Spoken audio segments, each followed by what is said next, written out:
pagi hari ini saya dipercaya sebagai moderator untuk memimpin Bapak, Ibu, dan teman-teman semua dalam memimpinnya jalan acara ini. Baik, jadi topik kita pada pagi hari ini sesuai poster kita ya, yaitu optimalisasi penulisan karya tulis ilmiah sebagai katalisator peningkatan kualitas literasi mahasiswa. Jadi nantinya Bapak, Ibu, dan teman-teman semua di acara Farmasi Fair pertama pada pagi hari ini kita akan membahas tentang penulisan karya tulis ilmiah. Sebelum kita mulai, izinkan saya menyampaikan sedikit pengantar. Forum ilmiah sangat penting untuk diikuti karena banyak sekali informasi yang akan kita dapatkan. Informasi akan lebih dipahami jika ada diskusi yang efektif. Sehingga saya harap seluruh hadirin bisa mengikuti diskusi dengan sebaik-baiknya. Adapun beberapa ketentuan selama acara ini berlangsung seperti yang dibilang MC kita tadi, peserta yang ingin bertanya diperbolehkan bertanya pada saat sesi tanya jawab ya teman-teman, dan link absen nanti akan dikirimkan di room chatnya. Tak kenal maka tak sayang. Sebelum kita memulai acara ini, saya akan menyampaikan CV singkat dari pemateri kita yang amat luar biasa, yaitu Kak Astika S.Farm. Selamat pagi, Kak. Selamat pagi, Ardea. Ya. Selamat kenal ya. Beliau merupakan lulusan dari Universitas Andalas pada jurusan farmasi strata 1 dengan IPK yang sangat memuaskan, yaitu 3,70 dan meraih cum laude. Saat ini beliau sedang menempuh pendidikan profesi apoteker di Universitas Andalas dan juga menjadi narasumber di acara-acara penting di Universitas Andalas maupun di universitas lainnya. Selain itu, beliau merupakan mahasiswi yang berprestasi di Universitas Andalas. Beberapa prestasi yang beliau raih diantaranya mahasiswa berprestasi utama di Universitas Andalas 2019, juara 1 Lomba Karya Tulis Ilmiah National Prescription di Universitas Hasanuddin pada tahun 2018, juara 1 Lomba Karya Tulis Ilmiah Nasional di Universitas Pancasila pada tahun 2018, Best Speaker Lomba Karya Tulis Ilmiah Nasional di Universitas Pancasila 2017, juara 1 Artikel Kesehatan Nasional PAMI Bali pada tahun 2017. Dan masih banyak lagi yang tak bisa saya sebutkan satu persatu. Beliau juga sangat aktif dalam organisasi, sehingga beliau menjabat sebagai Wakil Pimpinan Umum Jurnal Berkala Ilmiah Mahasiswa Farmasi Indonesia BIMFI dari 2018 sampai sekarang. Bahkan beliau sudah memiliki... ini pandangannya aja kan ya? Iya tuh Kak. Bahkan beliau sudah memiliki beberapa karya yang dipublikasi, salah satunya APRO World Diabetes Day 2019 Article Submission, International Pharmaceutical Student Federation pada 2019. Wah, keren sekali ya Kak Astika ini. Semoga kita bisa mengikuti jejak Kak Astika ini ya teman-teman. Untuk pengenalan lebih lanjut, singkat cerita langsung saja ya, tanpa memperpanjang waktu kita, saya persilakan kepada Kak Astika untuk memberikan materinya, Kak. Saya persilakan kepada Kak Astika. Oke, baik. Terima kasih moderator. Sebelumnya suara saya terdengar dengan jelas, Ardea? Iya, Kak, terdengar. Oke. Izin Bapak dan Ibu dosen kalau ada di sini, Astika izin untuk memulai materinya ya Pak, Bu. Ini udah bisa share screen ya? Udah.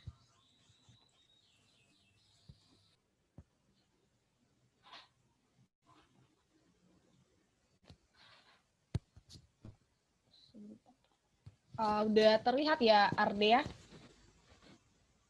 Sudah, Kak. Oke, bismillahirrahmanirrahim. Assalamualaikum warahmatullahi wabarakatuh. Waalaikumsalam warahmatullahi wabarakatuh. Selamat pagi, Bapak, Ibu, dan teman-teman semuanya. Yang saya hormati Bapak Dekan Fakultas MIPA Universitas Bengkulu dan Bapak Ibu dosen dari himpunan dari program farmasi Universitas Bengkulu, dan tentunya kepada teman-teman semua dari Hima Farmasi yang udah menyempatkan hadir untuk kesempatan kali ini, dan juga terima kasih kepada pihak panitia yang sudah memberikan saya kesempatan untuk sharing ke teman-teman ya, walaupun jatuhnya itu adik-adik, tapi anggap aja kita masih teman, masih bisa dibilang teman ya. Oke, terima kasih juga kepada moderator yang sudah memperkenalkan saya ke teman-teman semua dan Bapak Ibu. Oke, jadi hari ini seperti yang sudah disampaikan, saya akan mencoba untuk sharing terkait pengalaman mengenai karya tulis ilmiah. Mungkin sedikit disclaimer di awal ya, karena saya juga sebenarnya masih belajar banget pada hal ini. Jadi mungkin kalau nanti penyampaiannya ada hal-hal yang kurang, mohon maaf, dan silakan ambil hal-hal baiknya saja dan silakan tinggalkan hal-hal buruknya. Oke, sebelum masuk ke karya tulis ilmiah ini, sebenarnya saya juga dari Bengkulu, teman-teman. Saya alumni SMA Negeri 1 Curup. Ada yang dari Curup nggak ya? Ada nggak dari Curup dari Farmasi Universitas Bengkulu nih? Mbak. Kalau ada Ya, Kak, banyak. Ada ya? Wah, mantap. Jadi sebenarnya ya aku orang Bengkulu. Sebenarnya sehari-hari ngomongnya bahasa Bengkulu sih. Cuman karena lagi di forum ini, kita izin ya pakai bahasa Indonesia aja. Tapi kalau besok-besok ngobrol sama aku santai aja pakai bahasa kita baik. Betul, baik.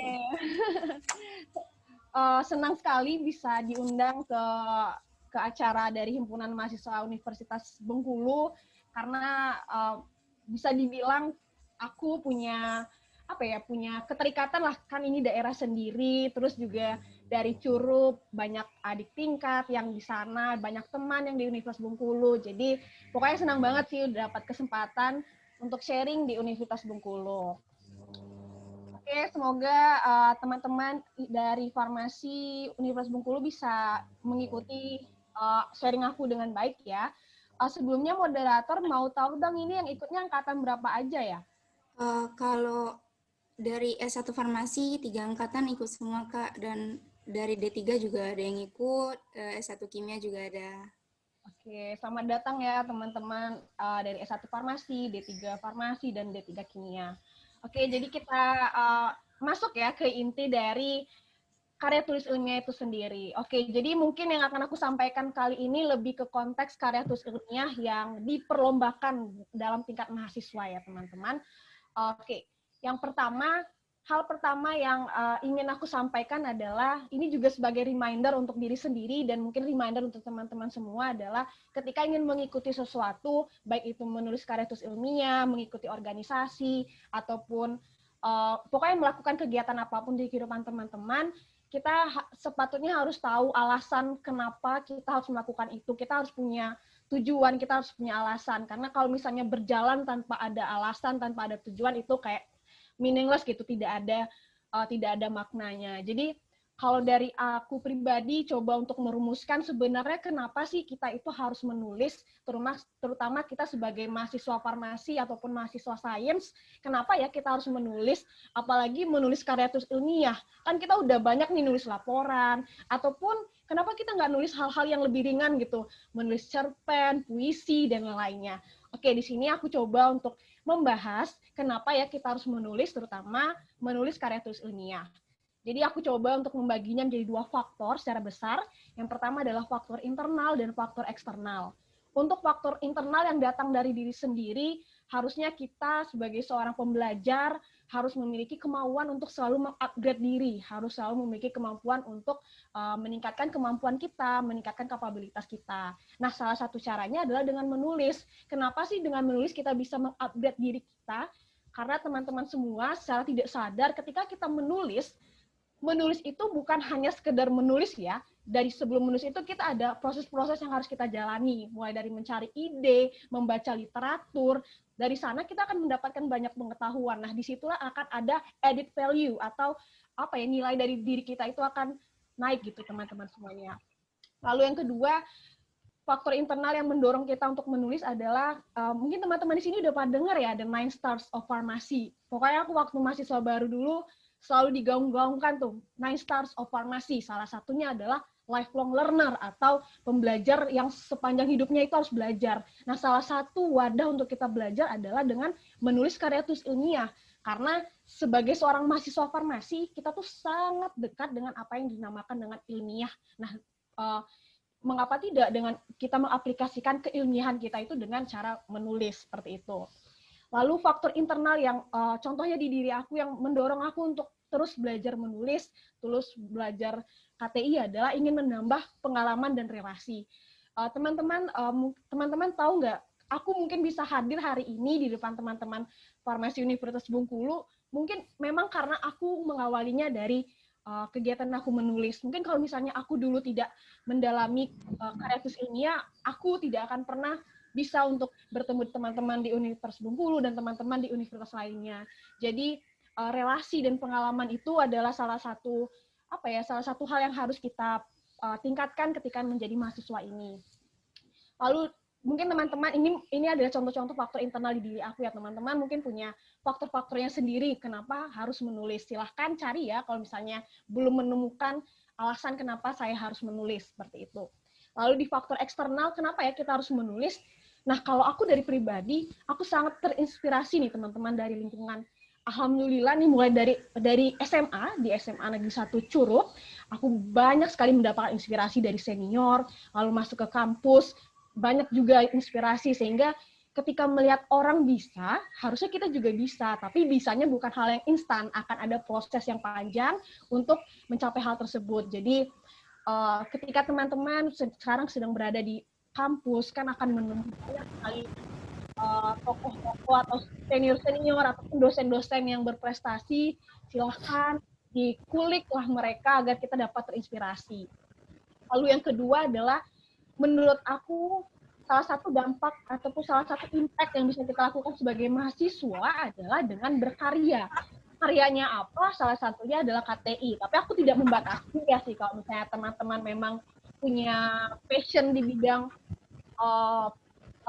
seni, it's okay, asal kita berkarya dan kita berdampak.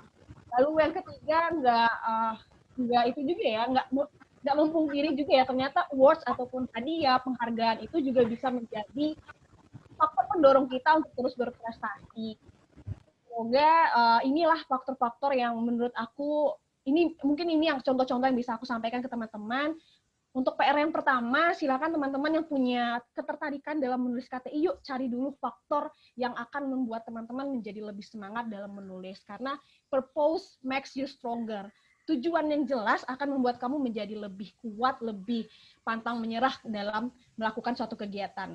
Pun ini adalah kegiatan menulis KTI, seperti itu.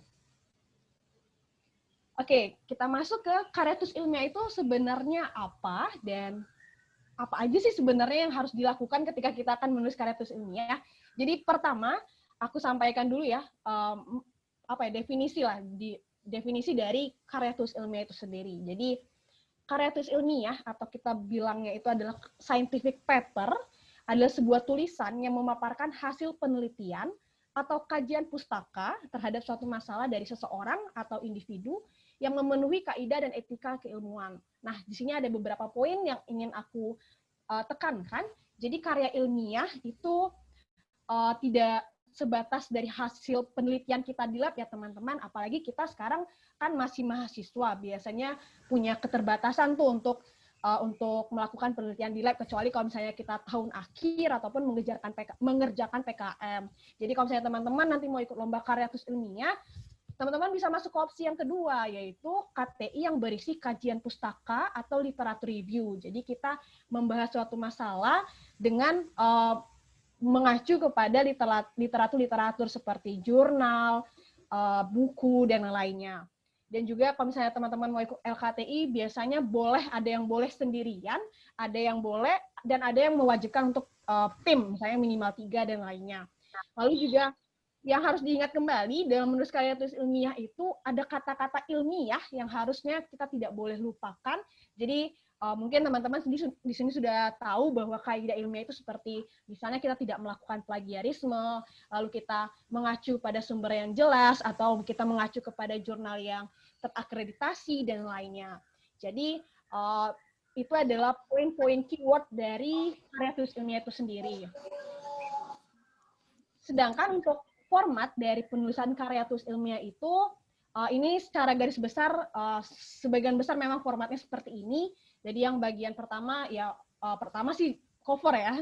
Lalu yang kedua abstrak, lalu ada bab 1 yang berisi pendahuluan, bab 2 tinjauan pustaka, bab 3 metodologi penelitian, bab 4 hasil dan pembahasan, bab 5 kesimpulan dan saran, dan selanjutnya ada daftar pustaka serta lampiran yang opsional. Kalau teman-teman ada yang mau dilampirkan, silahkan dilampirkan dalam karya tulis ilmiah tersebut. Oke, jadi kita udah kenalan ya sama KTI itu apa dan KTI itu seperti apa. Nah, selanjutnya dalam poin sharing hari ini ada 3 poin besar yang ingin aku sampaikan dan aku jabarkan satu-satu insya Allah kepada teman-teman semuanya. Yang pertama adalah terkait lomba karya tulis ilmiah tersebut. Lalu yang kedua, ide seperti apa yang bisa kita bawa dalam mengikuti KTI. Dan yang ketiga adalah untuk penulisannya. Oke, kita masuk yang pertama. Jadi, teman-teman di Farmasi Universitas Bengkulu, lomba karya tulis ilmiah itu sebenarnya banyak sekali wadah yang teman-teman bisa ikuti. Kalau aku dulu di Universitas Andalas, kalau boleh cerita sedikit, jadi karena ya nggak bisa dipungkiri juga ya karena kita di Sumatera dan pada saat itu kegiatan-kegiatan lomba itu banyak diadakan di luar pulau, misalnya di Jawa, ataupun bahkan ada di Sulawesi. Nah, itu mungkin menjadi tantangan dari mahasiswa-mahasiswa pada nggak mau ikut lomba karena ribet. Memang ribet, tapi keribetan itu bukan berarti kita nggak bisa lalui. Jadi di sini ada beberapa cerita-cerita yang ingin aku sampaikan dari lomba karya tulis ilmiah. Oke. Jadi teman-teman semuanya, ketika kita mau ikut lomba karya tulis ilmiah, berdasarkan pengalaman aku pribadi, ada hal yang pertama yang kita lakukan adalah coba tentukan lomba apa yang mau diikuti atau teman-teman membuat timnya dulu. Kan sudah disampaikan di awal tadi, kalau biasanya KTI itu dalam bentuk tim. Nah, kedua hal ini bersifat reversible ya, maksudnya teman-teman bisa mau tentukan lombanya dulu baru cari tim, atau teman-teman cari tim dulu, baru kita cari lomba sama-sama. Nah, silahkan itu baik lagi ke diri teman masing-masing. Lalu setelah teman-teman sudah tahu mau ikut lomba apa, sudah tahu, sudah punya tim, nah biasanya ketika kita mengikuti lomba karya tulis ilmiah itu, akan ada proses submit paper, atau kita menyerahkan paper kita kepada pihak panitia. Nah, biasanya akan ada pengumuman finalis, biasanya LKTI atau lomba karya tulis ilmiah itu akan disertai dengan tahap penilaian presentasi. Tapi menurut aku kayak kita setelah corona ini bakal ada shifting atau perubahan ya teman-teman, akan banyak sekali kegiatan yang berubah dari luring menjadi daring, kayak seperti lomba-lomba kan sekarang udah banyak banget tuh dilakukan secara online. Jadi untuk kita yang di Sumatera ini yang mungkin agak susah, kalau mau ke Jawa kan ribet dan mahal ya. Jadi semoga aja ke depannya akan banyak inovasi-inovasi dalam lomba karya tulis ilmiah yang akan mengimplementasikan kegiatan online ini dalam lomba, sehingga opportunity atau kesempatan kita itu sama, dan gap kita antara teman-teman kita di Jawa yang mungkin aksesibilitasnya lebih tinggi, lebih mudah dari kita, itu bisa dikurangi seperti itu. Jadi silahkan cari kesempatannya banyak-banyak dicoba, kan kita harus belajar dari pengalaman ya istilahnya. Lalu ketiga, dalam mengikuti lomba karya tulis ilmiah ada hal yang harus diperhatikan juga ya teman-teman. Teman-teman bisa melihat lomba ini ditujukan untuk pesertanya siapa aja ya. Apakah mahasiswa farmasi saja, ataukah mahasiswa kesehatan, ataupun mahasiswa secara umum.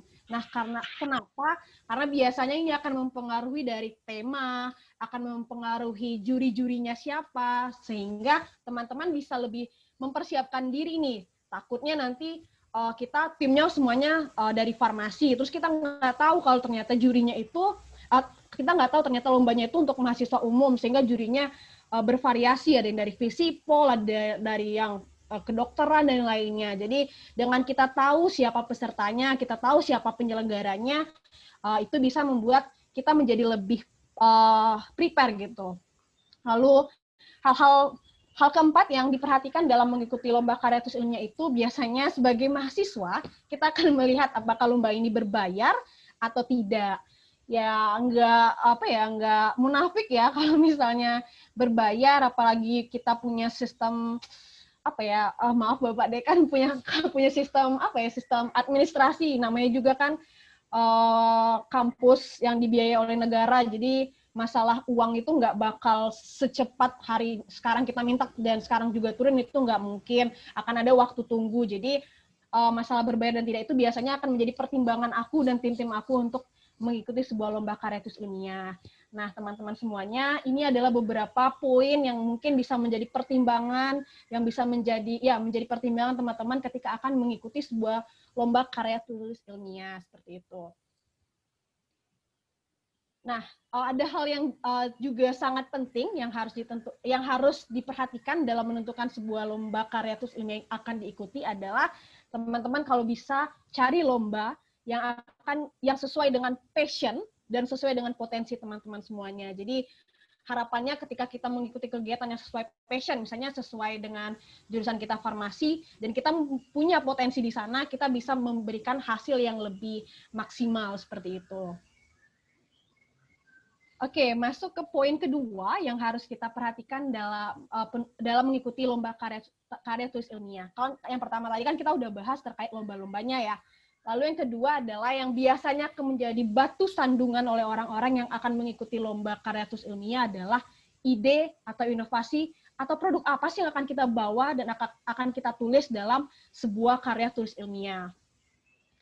Teman-teman semuanya harus kita ini adalah berdasarkan pengamatan aku dan ini harus ditanamkan di mindset kita bahwa ketika kita mengikuti lomba karya tulis ilmiah itu, we sell the idea. Kita itu menjual ide kita kepada dewan juri. Jadi sebagai seorang penjual, coba teman-teman posisikan gimana sih caranya agar ide kita bisa dibeli oleh juri atau ide kita bisa dibeli oleh orang banyak. Otomatis jawabannya adalah ide kita harus menarik. Nah, menarik seperti apa sih yang dimaksud dalam lomba karya tulis ilmiah itu? Oke, teman-teman semuanya. Jadi ide yang dimau dalam lomba karya tulis ilmiah itu adalah ide yang hadir dari sebuah latar belakang penulisan yang kuat. Jadi kan dalam penulisan karya tulis ilmiah itu kita akan dimulai dari bab 1 ya teman-teman. Bab 1 yang berisi dengan latar belakang. Nah, di sana kita akan bercerita. Urgensi kita menulis itu, urgensi kita memberikan ide itu apa sih? Nah, maka dari itu coba teman-teman merumuskan ide-ide yang memang dia punya latar belakang yang kuat nih untuk ditulis. Misalnya misalnya di masa pandemi COVID-19 ini, maka hal apa sih yang bisa kita selling kepada dewan juri gitu. Maka dari itu contohnya adalah kita mempropos ataupun mengusulkan ide antivirus COVID-19 seperti itu. Nah, juga yang harus diperhatikan dalam mencari ide ketika menulis karya tulis ilmiah itu adalah, apalagi karya tulis ilmiah yang bersifat tinjauan pustaka ya teman-teman, kalau bisa ide-ide atau data-data yang kita tulis itu harus didukung oleh paper ataupun karya ilmiah yang memang dapat dipertanggungjawabkan. Contohnya seperti jurnal-jurnal internasional yang bereputasi. Itu juga, ini nanti akan aku coba jelaskan dengan yang aku tahu, mungkin Bapak dan Ibu dosen juga lebih tahu terkait jurnal-jurnal ini. Lalu yang kedua, yang harus kita perhatikan dalam menulis ide dalam KTI itu adalah teman-teman harus bisa untuk memilih dan mencari ide atau solusi yang memang menarik dan memiliki tingkat keterbaruan yang tinggi. Nah, maksudnya seperti apa sih? Jadi mungkin ini aku ambil contoh yang agak-agak kefarmasian ya. Mungkin karena di sini ada anak-anak kimia. Maaf sebelumnya. Jadi maksud dia dari menarik dan keterbaruan ini gini teman-teman. Dalam menulis karya tulis ilmiah itu misalnya dikasih tema bahan alam gitu. Ada yang bahan alam tuh silahkan diformulasikan sesuai dengan kemauan kita. Nah, ada orang yang mungkin membawa sekedar dibuat ekstrak terus dipresentasikan. Tapi kalau bisa teman-teman sebagai mahasiswa farmasi kita tuh sangat diuntungkan karena kita banyak sekali mendapat pengetahuan terkait formulasi dan lainnya. Jadi contohnya teman-teman bisa mempropos atau mengusulkan misalnya senyawanya memang senyawa sudah biasa, misalnya senyawa kurkumin gitu, kita formulasikan menjadi nanoteknologi, nanoliposom, terus yang sekarang lagi up banget adalah ODF. Nanti teman-teman kalau ada yang tertarik silahkan cari ODF, oral disintegrator film, itu lagi hype banget. Lalu juga ada transdermal. Nah, untuk sediaan-sediaan itu kita bisa pakai aja senyawa alam yang mungkin orang sudah teliti, sudah banyak bukti-buktinya, misalnya kurkumin dia bisa sebagai antidiabetes, tapi kurkumin punya keterbatasan, dia kelarutannya rendah, bla bla bla bla. Terus kita kasih aja ide kita, kalau gitu coba kurkumin kita formulasikan jadi nanoliposom deh. Siapa tahu kelarutannya meningkat seperti itu. Jadi pastikan bahwa ide yang teman-teman berikan itu menarik dan tidak monoton seperti itu. Oke, jadi lalu yang ketiga, ide yang bisa kita jual adalah ide yang harusnya aplikatif dan berdampak luas seperti itu. Baik lagi ke contoh yang aku bilang tadi, misalnya kita propose idea untuk lomba karya tulis ilmiah ya, misalnya kita propose idea untuk obat demam yang kita buat jadi ekstrak, kan itu udah lazim banget ya, udah nggak ada nilai barunya. Tapi coba teman-teman misalnya buat hand sanitizer atau apa ya, masker yang punya kemampuan antivirus dan lainnya yang memang dia aplikatif dan akan berdampak besar seperti itu. Jadi ini sih teman-teman poin-poin yang harus coba kita tanamkan di mindset kita kalau akan menentukan ide-ide. Yang pertama, kalau bisa ide kita itu memang didukung oleh latar belakang yang kuat. Lalu yang kedua, ide kita itu menarik dan memiliki keterbaruan, silahkan eksplorasi sendiri. Ilmu kita di farmasi itu banyak sekali yang bisa kita gunakan dalam karya tulis ilmiah ini. Dan yang terakhir, teman-teman juga bisa memberikan ide yang aplikatif dan berdampak untuk orang banyak. Oke, ini pick a subject you are most interested in to stay motivated. Dan juga mungkin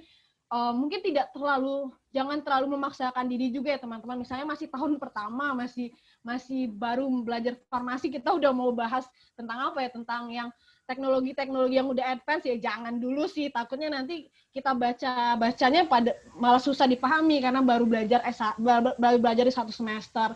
Jadi saran yang lebih penting dari semua ini adalah pick a subject that you are most interested in to stay motivated. Jadi pilihlah subjek yang memang teman-teman sangat tertarik di bidang itu, sehingga kalau misalnya kan nulis KTI itu nggak sehari 2 hari ya, kan ada proses yang panjang. Jadi takutnya kalau misalnya tema yang misalnya topik yang kita pilih itu topik yang kita tidak paham, kita tidak tertarik, takutnya nanti berhenti di tengah jalan. Banyak loh kasus orang yang mau ikut lomba LKTI tapi berhenti di tengah jalan karena dia nggak tahu apa yang dia tulis. Jadi saran aku adalah silahkan pilih subject that you are most interested. Jadi contohnya kayak aku pribadi mungkin punya kecondongan ke teknologi farmasi. Jadi banyak sekali karya-karya tulis ilmiah aku yang memang fokusnya adalah ke teknologi farmasi. Nah, untuk teman-teman sendiri, silahkan tuh sambil kuliah, sambil perhatiin dosen, kira-kira bidang apa yang bisa kita eksplorasi, ataukah biologi farmasi, kimia farmasi, farmakologi, ataupun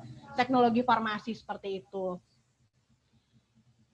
Oke, kita melanjutkan ke masalah ide, karena ide ini merupakan hal yang krusial ya teman-teman ya. Kalau LKTI tanpa ide ya sama aja, bukan LKTI itu namanya.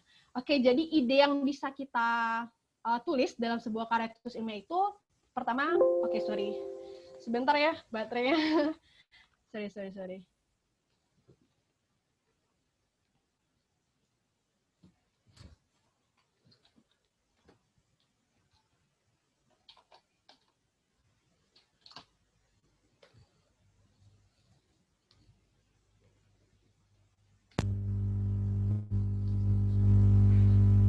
Oke, maaf ya teman-teman dan Bapak Ibu. Oke, kita lanjut ke masalah ide dalam LKTI. Jadi, karena ide ini cukup krusial dan cukup banyak orang-orang yang merasa kesusahan, dan sebenarnya aku juga kalau menulis LKTI agak picky gitu dalam penentuan ide. Bahkan bisa 1 bulan itu cuma uring-uringan kira-kira nulis apa ya, kira-kira idenya apa. Jadi sebenarnya ide dalam sebuah karya tulis ilmiah itu bukan hanya ide yang 100% baru yang tidak ada orang di seluruh dunia ini belum membuatnya, belum memikirkannya, tidak, teman-teman. Jadi pertama adalah ide seperti apa yang bisa kita berikan. Yang pertama adalah ide yang mengkombinasikan. Misalnya apa ya? Misalnya kita di farmasi, misalnya kita di farmasi nih ada senyawa A yang dia bisa sebagai anti diabetes misalnya, terus senyawa B dia sebagai anti inflamasi atau sebagai apalah. Nah, orang-orang sudah meneliti kedua senyawa ini secara terpisah gitu, maksudnya secara terpisah sebagai anti diabetes dan anti inflamasi. Terus kita juga boleh loh di LKT itu kita kan namanya juga apalagi kita tinjauan pustaka ya kan kita berhipotesa nih dengan mereka dikombinasikan dengan formulasi misalnya dibuat nanoliposom, siapa tahu mereka berpotensi untuk menjadi kandidat obat baru. Nah, itu contoh dalam mengkombinasikan seperti itu teman-teman semuanya. Oke, lalu yang kedua, kita juga bisa mengganti. Maksud dari mengganti ini bukan 100% mengganti. Misalnya aku balik lagi ke contoh tadi ya. Misalnya orang-orang sudah ada nih meneliti apa ya? Meneliti senyawa piperin, misalnya senyawa piperin sudah diteliti oleh orang dengan sudah diteliti oleh orang dengan formulasi misalnya multikomponen kristal. Terus coba kita berhipotesa siapa tahu dengan piperin kita ganti sediaannya menjadi apa ya? Sediaan misalnya kita jadikan krim misalnya seperti itu juga boleh loh dalam menulis karya tulis ilmiah. Yang penting ada yang kita lakukan, ada yang kita hal baru yang kita berikan. Jangan sampai kita 100% melakukan plagiarisme seperti itu. Lalu opsi yang ketiga yang bisa kita buat, yang bisa kita pilih dalam menentukan ide karya tulis ilmiah itu adalah dengan reapplying, kita mengapply apa yang sudah dilakukan oleh orang. Nah, biasanya itu yang sering aku lakukan ketika menulis karya tulis ilmiah itu adalah mencari ide-ide dari jurnal-jurnal internasional yang masih baru banget teman-teman. Misalnya kan kita cari di Science Direct ya, cari aja tuh tahun 2020, 2019. Biasanya itu penelitiannya itu masih baru banget, jadi itu bisa menjadi landasan kita dalam berpikir. Misalnya itu dilakukan di Meksiko, terus kita coba di Indonesia, kira-kira dengan kekayaan alam seperti ini bisa nggak ya, seperti itu.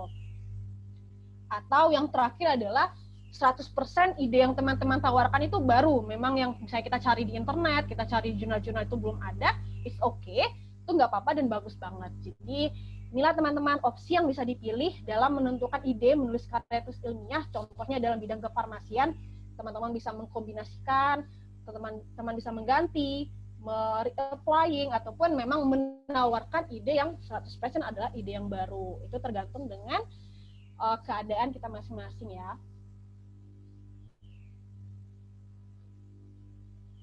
Oke. Oke, setelah kita udah tahu ide-ide yang menarik itu seperti apa dan opsi-opsi apa yang bisa kita lakukan dalam menentukan ide. Nah, di sini adalah the most question yang ditanyakan adalah, kalau gitu gimana sih cara untuk mencari ide yang menarik, ide yang menjual dalam menulis KTI? Yang pertama dan yang paling utama teman-teman adalah coba perluas wawasan terkait info atau isu sesuai dengan tema lomba ataupun sesuai dengan passion teman-teman. Misalnya ya aku ambil contoh ke diri aku. Misal aku tahu 2-3 tahun yang lalu dan mungkin sampai sekarang nanoteknologi kan masih hype banget, tapi jujur di kampus, di kelas itu minim banget untuk diajarkan oleh para dosen. Jadi kita kalau memang punya passion di bidang sana harus bilang ke diri kita sendiri, ya harus perluas wawasan itu secara mandiri, misalnya dengan rajin-rajin membaca jurnal. Nggak usah rajin-rajin banget sih, aku juga rajin banget baca jurnal. Maksudnya kita peka gitu terhadap isu itu. Misalnya kalau memang tertarik dengan bidang kimia bahan alam, kita tahu sekarang orang lagi sekarang metode ekstraksi itu gimana sih, kan metode ekstraksi macam-macam ya. Jadi perluaslah wawasan teman-teman di bidang ataupun isu yang memang misalnya sesuai dengan tema lomba ataupun sesuai dengan passion kita masing-masing, seperti itu. Nah, ini yang kedua nih, biasakanlah membaca jurnal terkini, baik itu internasional maupun nasional, dan berita nasional ataupun berita internasional. Karena seperti yang aku sudah sampaikan sebelumnya, bahwa jujur ketika aku akan mengikuti lomba karya tulis ilmiah dan aku belum punya ide apa-apa, aku akan biasanya membuka Science Direct, terus membuka Google Scholar, terus aku mau cari nih, memasukkan keyword misalnya anti diabetes. Apa sih yang lagi orang lakukan di dunia ini terkait anti diabetes? Karena biasanya kan kalau jurnal-jurnal internasional ataupun jurnal nasional yang memang bereputasi itu bisa dapat dipertanggungjawabkan lah apa yang kita baca, seperti itu teman-teman. Nah, ini adalah rumus yang aku pakai ketika pertama kali menulis karya tulis ilmiah, yaitu amati, tiru, dan modifikasi. Jadi teman-teman jangan berkecil hati, misalnya belum punya pengalaman apa-apa dalam menulis. Aku juga sama teman-teman semuanya, aku tidak punya pengalaman menulis. Yang aku punya waktu masih mahasiswa baru dulu adalah aku tahu, kebetulan aku orangnya suka ngomong, tapi aku tahu bahwa pas kuliah, aku tidak boleh hanya banyak ngomong, tapi aku juga harus bisa menulis. Jadi yang aku punya saat itu adalah zero gitu, aku nggak punya pengalaman apa-apa dalam menulis. Nah, hal apa sih yang aku lakukan untuk berani pada akhirnya menulis karya tulis ilmiah, yaitu aku coba untuk mendekati senior yang udah punya pernah ikut lomba karya tulis ilmiah. Terus kalau bisa, dan kalau mereka kasih, aku minta paper mereka, terus aku lihat, oh ternyata KTI itu kayak gitu ya. Terus jujur ya, KTI pertama aku adalah KTI yang terinspirasi dari senior aku. Kebetulan kakaknya bahas tentang probiotik, tapi probiotiknya dari apa ya, lupa aku. Dan aku juga membahas tentang probiotik loh teman-teman, tapi probiotiknya itu dari Dadih di Sumatera Barat. Nah, untuk tahap awal it's okay, karena kan kita butuh panduan ya, apalagi orang-orang yang baru banget menulis. Silahkan teman-teman amati, tiru, dan yang paling penting adalah lakukan modifikasi. Jangan sampai 100% ngejiplak, itu sama aja dengan bukan karya ilmiah, karena ada plagiarisme di dalamnya. Jadi ini adalah saran-saran yang bisa aku sampaikan ke teman-teman dalam mencari ide yang menarik dalam karya tulis ilmiah. Lalu juga disarankan untuk banyak-banyak berdiskusi nih sama teman, senior, dan dosen. Nah, dosen itu teman-teman semuanya didekati, maksudnya banyak-banyak curi ilmunya, karena mereka pasti banyak sekali pengalaman yang tidak kita miliki, seperti itu. Dan juga sebagai mahasiswa farmasi kan kita mungkin banyak keterbatasan dalam memahami sebuah ilmu, memahami sebuah topik. Jadi dengan adanya dosen ataupun senior yang bisa membantu, itu akan mempermudah jalan kita dalam menulis karya tulis ilmiah. Nah, ini tips daerah. Tadi kan udah aku sampaikan ide-ide menarik seperti apa, cara mendapatkannya gimana lah. Lalu ke tahap pemilihan idenya adalah yang pertama, misalnya teman-teman mau ikut lomba karya tulis ilmiah, silahkan di list dulu nih ide-ide seperti apa ya yang bisa ide apa ya yang mungkin bisa aku tuliskan dalam karya tulis ilmiah. Biasanya aku seperti itu teman-teman. Misalnya ada ide di kepala ini, ada 5 ide yang mau dituliskan. Nah, kita harus mempertimbangkan nih ide apa sih yang paling menjual, yang paling bisa kita tulis. Nah, terutama untuk karya tulis ilmiah yang bersifat tinjauan pustaka atau literatur review, pertimbangkanlah bahwa kita memang di backup atau kita punya cadangan data yang banyak, karena more data is better. Karena kan kita dalam literatur review kita tidak melakukan penelitiannya langsung secara di laboratorium, tapi memang kita mengacu pada penelitian-penelitian orang. Jadi bayangin nih kalau misalnya teman-teman buat KTI yang bersifat tinjauan pustaka, tapi ternyata sumber-sumber ataupun data-data yang mendukung itu minim. Jadi nanti takutnya KTI yang kita tulis itu kebanyakan argumen. Jadi jatuhnya argumen yang tidak berlandaskan ilmiah, takutnya itu malah bukan bersifat karya tulis ilmiah, malah lebih condong ke opini, takutnya seperti itu. Lalu yang kedua adalah silahkan belajar dari karya terdahulu, misalnya senior-senior ataupun siapa lah pokoknya yang bahas tentang tentang anti diabetes, bla bla bla. Teman-teman bisa lihat, dan balik lagi ke sini tadi sih, amati, tiru, dan modifikasi. Oke, cukup panjang sih kalau masalah ide, karena menurut aku ide itu cukup krusial teman-teman semuanya. Oke, kita masuk ke yang ketiga, yaitu di tahap penulisan dari KTI. Nah, ini tahap penulisan ini ketika kita semuanya udah ready ya.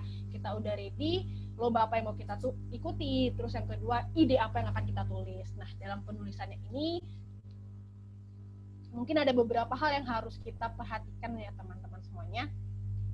Nah, poin penting dalam menulis karya tulis ilmiah itu ya just follow the guideline gitu. Ikuti guideline yang memang dari panitia bilang, misalnya 15 lembar ya buat aja 15 lembar, jangan sampai buatnya 45 lembar dan lainnya. Ataupun jangan sampai juga kita di bawah minimal gitu, disuruh buat minimal 20 lembar, kita cuman misalnya dibuat 20 sampai 30, kita cuma buat 10 lembar. Pokoknya just follow the guideline gitu, karena kan menulis ilmiah itu tidak sembarangan ya. Jadi ketika teman-teman sudah tidak mengikuti guideline dari panitia aja, itu sepertinya menurut aku ya itu sudah tidak bagus lah, seperti itu. Oke, jadi kita coba bahas poinnya satu-satu. Kan tadi di awal aku sudah sampaikan ya untuk format dari KTI itu mulai dari pendahuluan sampai ke bagian lampiran. Nah, untuk bagian yang pendahuluan, yang pertama, jadi di pendahuluan itu dalam karya tulis ilmiah biasanya terdiri dari latar belakang, rumusan masalah, tujuan, dan manfaat. Nah, untuk latar belakang itu biasanya kita akan menyajikan atau kita akan menyampaikan masalah apa sih yang akan kita berikan solusi dalam KTI kita, atau urgensi kita apa sih untuk menulis KTI ini. Nah, biasanya aku dalam menulis latar belakang itu menggunakan kalimat deduktif. Jadi di awal akan membahas hal yang sedikit umum, lalu semakin ke bawah kalimatnya akan lebih spesifik ke ide dari tulisan kita, seperti itu.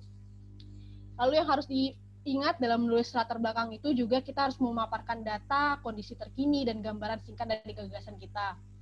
Misalnya nih, untuk paparan data ini, misalnya kita mau membahas terkait diabetes, jadi otomatis di dalam latar belakang ini kita harus bahas misalnya prevalensi dari diabetes tahun ini berapa jumlah penderitanya dan lainnya. Itu harus dicantumkan dalam latar belakang. Kenapa? Agar terlihat bahwa memang tulisan kita ini urgent untuk dilakukan. Misalnya ternyata terjadi peningkatan dari pasien diabetes dari tahun ke tahun, maka dari itu penting rasanya dalam mencari solusi baru, seperti itu. Lalu setelah menulis latar belakang, ada namanya bagian rumusan masalah. Nah, rumusan masalah ini adalah pertanyaan-pertanyaan atau hipotesa yang akan kita cari jawabannya dalam penulisan kita. Nah, biasanya rumusan masalah ini dalam bentuk pertanyaan dan akan dijawab di bab 4. Misalnya rumusan masalah kita, bagaimana efek dari penggunaan kurkumin terhadap pasien diabetes, itu juga harus dijawab di bagian pembahasan. Lalu selanjutnya adalah bagian tujuan. Tujuan ini biasanya ditulis dengan menjawab rumusan masalah. Dan yang keempat ya, manfaat, yaitu manfaatnya apa sih untuk akademisi dan masyarakat. Ini adalah bagian-bagian dan hal-hal yang harus diingat dalam menulis latar belakang ya teman-teman semuanya. Oke, ini mungkin bisa aku kasih contoh sedikit. Contoh ini KTI waktu ikut Mapres tahun kemarin. Jadi temanya dari pihak Dikti adalah temanya luas banget ya teman-teman, yaitu Sustainable Development Goals atau tujuan pembangunan yang berkelanjutan. Kalau di sini teman-teman ada yang tahu, jadi SDGs itu ada 17 poin. 17 poinnya itu beda-beda, ada yang kesehatan, pendidikan, sanitasi, dan lainnya. Nah, aku sebagai mahasiswa farmasi, aku pilihlah subtema di bagian SDGs nomor 3, yaitu well-being for all atau kesehatan untuk banyak orang. Nah, jadi cara untuk merumuskan ide itu adalah kita berpikirnya semakin lama semakin mengkerucut itu. Misalnya yang pertama membahas tujuan pembangunan berkelanjutan.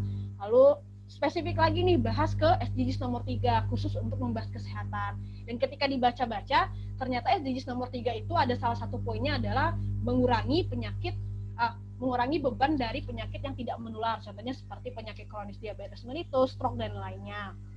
Lalu yang aku lakukan dalam penulisan di latar belakang itu, pertama aku akan membahas tentang SDGs nomor 3, lalu membahas sedikit tentang DM serta prevalensinya saat ini, dan juga aku fokus terhadap terapinya saat ini seperti apa sih, dan aku akan jabarkan dalam latar belakang itu kekurangannya apa, sehingga ketika aku menawarkan solusi ini, solusi aku bisa menjawab gap antara permasalahan tersebut teman-teman. Jadi ini contoh dari menulis latar belakang itu dengan prinsip deduktif dari yang umum, semakin lama semakin khusus dan mengarah ke ide yang kita tawarkan. Nah, dari contohnya ini nih, dari temanya SDGs, terus aku ambil subtemanya SDGs nomor 3, lalu hadirlah judul dengan nanokristal mangiferin kurkumin, NMC, sebagai terapi terbaru menurunkan angka kematian akibat diabetes mellitus tipe 2 untuk mewujudkan SDGs 2030 di Indonesia.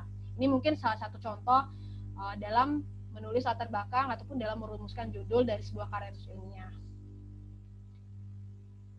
Oke, ini yang sudah aku sampaikan di awal tadi ya teman-teman, terkait ketika kita memilih ide, terkait kita memilih sumber data. Nah, untuk sebelum kita lebih lanjut menulis karya tulis ilmiah, mulai dari latar belakang kita harus memperhatikan nih sumber-sumber data yang kita buat itu, sumber datanya apakah dapat dipercaya, apakah sumber data yang bereputasi, dan lain-lainnya. Jadi kalau misalnya teman-teman di sini pernah dengar terkait hierarchy of evidence atau tingkat kepercayaan dalam sebuah paper itu dia punya hierarkinya juga lah teman-teman, seperti apa nih, rantai makanan ya. Jadi kalau misalnya teman-teman lihat di gambar ini jadi semakin ke atas itu dia memiliki menurun biasnya, artinya semakin ke atas itu penelitiannya lebih kuat lah tingkat kepercayaannya karena sudah diteliti di manusia dan lainnya. Nah, ternyata untuk penelitian yang baru di skala animal ataupun baru di skala laboratory studies itu merupakan itu berada di tingkat hierarki evidence yang paling bawah teman-teman semuanya. Jadi biasanya nih kalau misalnya teman-teman ikut lomba ilmiah di pengalaman aku kalau ikut lomba di kedokteran, biasanya mungkin karena itu kebiasaan mereka ya, jadi mereka sangat kritis gitu dari sumber apa sih yang kita pakai. Misalnya, ternyata jurnal kita baru jurnal yang laboratory studies gitu, jadi masih terbatas sekali informasinya. Nah, semakin ke atas semakin bagus. Misalnya, ternyata aku mau pakai kurkumin, ternyata kurkumin itu udah diteliti secara case control studies loh, ataupun sudah cohort studies. Nah, untuk lengkapnya nanti bisa teman-teman pelajari sendiri ya terkait hierarchy of evidence. Intinya semakin ke atas hierarki ini semakin terpercaya lah artikel ataupun paper yang menjadi landasan dari teman-teman semuanya. Tapi nggak apa-apa kalau misalnya kita mendapatkan ide dari jurnal yang memang mungkin masih penelitiannya di bidang animal ataupun di bidang masih di tahap animal ataupun di tahap laboratory studies, asalkan jurnal yang menjadi landasan kita adalah jurnal yang memang bereputasi. Nah, berkaitan dengan jurnal yang bereputasi, sedikit aku memperkenalkan kepada teman-teman, mungkin ada yang udah tahu, karena kan kita menulis karya tulis ilmiah itu sangat erat dengan data-data yang memang harus terpercaya. Jadi mungkin di sini ada beberapa yang ingin aku sampaikan teman-teman semuanya. Jadi jurnal itu sebenarnya banyak tingkatannya ternyata. Yang pertama adalah jurnal nasional yang memiliki SSN, nomor ISSN-nya. Lalu yang kedua adalah jurnal nasional yang telah terakreditasi oleh kementerian. Contohnya biasanya terakreditasi di Garuda ataupun dan lain-lainnya. Lalu yang ketiga adalah jurnal nasional yang setara atau terindeks dengan Sinta ataupun Arjuna. Lalu yang keempat ada jurnal internasional dengan jurnal internasional ini satu hal yang harus dipahami juga bahwa jangan mentang-mentang dia jurnal internasional jadi kita kayak 100% percaya gitu apa yang ditulis, karena kan banyak juga tuh jurnal-jurnal istilahnya jurnal-jurnal bodong gitu di internet. Jadi itu harus kita kritisi ya teman-teman semuanya ketika akan mengambil jurnal itu sebagai landasan kita dalam berpikir dan menulis di dalam karya tulis ilmiah. Nah, untuk jurnal internasional itu sendiri ternyata ada dua juga bagiannya. Yang pertama adalah jurnal internasional dengan impact factor 0 atau dia terindeks di Simago Journal sebagai Q4, atau jurnal yang bagus adalah jurnal yang memang jurnal internasional yang memang telah bereputasi dengan impact factor lebih dari 0 serta terindeks di Simago Journal sebagai minimal Q3. Jadi mungkin teman-teman juga sudah pernah mengenal jurnal itu ada empat tingkatan lah, Q1, Q2, Q3, Q4, di mana jurnal yang Q1 itu sudah jurnal yang sangat bereputasi. Nah, gimana sih caranya kita untuk memeriksa apakah jurnal yang kita temui di internet itu adalah jurnal yang memang sudah bereputasi, jurnal yang sudah terpercaya, dan lainnya.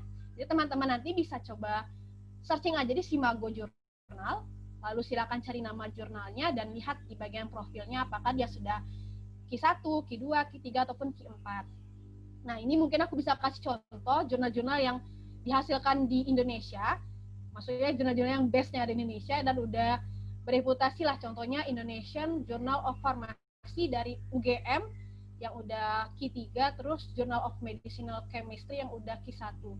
Ini aku lupa dari luar negeri atau dari Indonesia. Nah, contohnya kayak gini teman-teman, saya dapat nanti, saya tertarik nih sama ide dari yang jurnal, sebuah jurnal tulis, terus teman-teman harus cross-check lagi nih jurnalnya kira-kira jurnal yang bereputasi nggak ya, jurnal yang memang terpercaya nggak ya, dengan memeriksanya di Simago Journal. Seperti itu teman-teman semuanya. Oke, setelah di bagian latar belakang, terus bagian data-data yang harus kita perhatikan, selanjutnya dalam karya tulis ilmiah di bagian yang kedua itu sebenarnya tinjauan pustaka. Nah, ini ada hal yang ingin aku sampaikan. Jadi biasanya di KTI itu kan ada latar belakang, tinjauan pustaka, dan pembahasan. Yang pasti topiknya sama yang akan kita bahas, tapi banyak sekali yang ditemui adalah isi atau konten di latar belakang tinjauan pustaka, pembahasan itu sama. Misalnya kita membahas diabetes mellitus, di bagian latar belakang kita membahas diabetes mellitus seperti pengertian, bahkan ada yang membahas patofisiologi secara singkat. Lalu ternyata di bab 2 kita membahas lagi, lalu di bab 3 kita membahas lagi dengan kalimat yang sama gitu, dengan sumber yang sama. Itu nggak apa-apa sebenarnya, kan memang topik kita diabetes mellitus ya teman-teman. Di bagian latar belakang pasti kita akan membahas diabetes mellitus. Di bagian tinjauan pustaka juga pasti akan membahas itu. Tapi saran aku adalah teman-teman kumpulkan aja dulu data sebanyak-banyaknya, lalu distribusikan. Misalnya teman-teman mencari data tentang diabetes mellitus banyak nih. Nah, lalu didistribusikan. Mana data yang akan dimasukkan ke latar belakang, mana data yang akan dimasukkan ke tinjauan pustaka dan ke pembahasan. Sehingga ketika orang membaca paper teman-teman akan lebih papernya lebih bervariasi gitu, akan nampak kalau memangnya penulisnya rajin gitu untuk mencari literatur. Dan juga semakin banyak kita membaca kan semakin banyak pengetahuan yang akan kita dapatkan, seperti itu. Nah, untuk yang ketiga terkait bagian bab 3 atau ya bagian 3 yaitu metodologi penelitian. Jadi untuk LKTI ini di bagian bab 3 biasanya kita boleh nulisnya metode penelitian kalau memang penelitiannya dilakukan di lab ataupun menyebarkan kuesioner, atau misalnya kalau memang cuma sebatas literatur review, buatnya adalah metode penulisan. Kalau aku karena S1 dulu banyaknya di literatur review, jadi di bab 3 tulisnya metode penulisan teman-teman semua.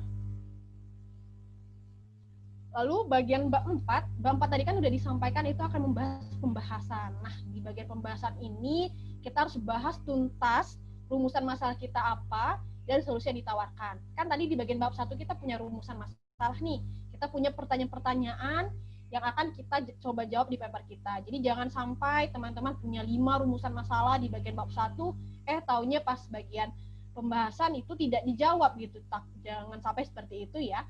Lalu di bagian pembahasan juga harus dijabarkan solusinya apa gitu. Misalnya kita mau bahas tentang ekstrak untuk anti diabetes gitu. Jangan sampai di bagian solusinya kita tidak menjabarkan dengan baik, seperti itu.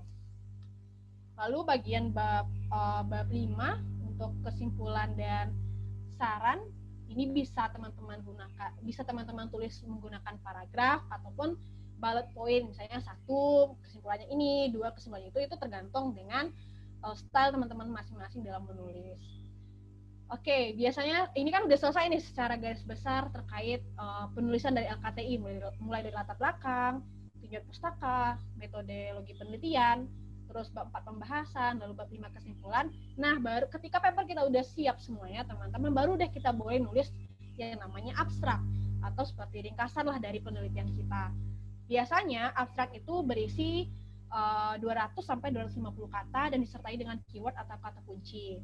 Nah, abstrak ini harus diperhatikan, dia harus memuat latar belakang, tujuan, metode penelitian atau penulisan, hasil dan solusi, serta kesimpulan. Maka dari itu disarankan nih untuk menulis abstrak itu kalau bisa setelah papernya jadi. Jangan sampai, ada sih beberapa orang yang mungkin, karena kan banyak tuh lomba LKTI yang kita harus buat abstraknya dulu, tapi papernya nanti kalau lolos, ada juga yang buat abstrak dulu, baru deh dia buat paper. Tapi takutnya nanti teman-teman jadi susah gitu karena kerangka berpikirnya belum lengkap tapi udah buat abstrak. Jadi saran dari aku, coba aja dulu buat LKTI-nya, nggak harus yang fix banget, tapi teman-teman udah jelas gitu di bagian bab 1 mau bahas apa, di bagian bab 2 mau menyampaikan apa, dan di bagian pembahasannya akan membahas seperti apa. Lalu baru deh boleh buat abstraknya, agar abstraknya ya ketika teman-teman lolos gitu untuk mengirimkan full paper, jadi nyambung gitu apa yang ditulis di abstrak dan di papernya. Nah, selanjutnya di bagian judul ya teman-teman, kita agak-agak sudah kita bahas papernya, ke abstrak baru ke judul. Nah, untuk judul, karena yang disampaikan tadi ya, kalau LKT itu kan kita sharing di idea, kita menjual ide. Jadi, alangkah lebih baik ketika ide yang kita tawarkan itu disalut oleh judul yang menarik, judul yang baik. Judul yang menarik itu seperti apa sih? Judul yang menarik adalah judul yang spesifik, singkat, informatif, dan deskriptif.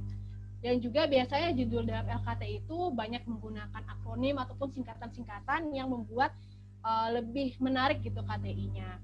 Ini contoh ya KTI aku waktu tahun 2018 kalau nggak salah.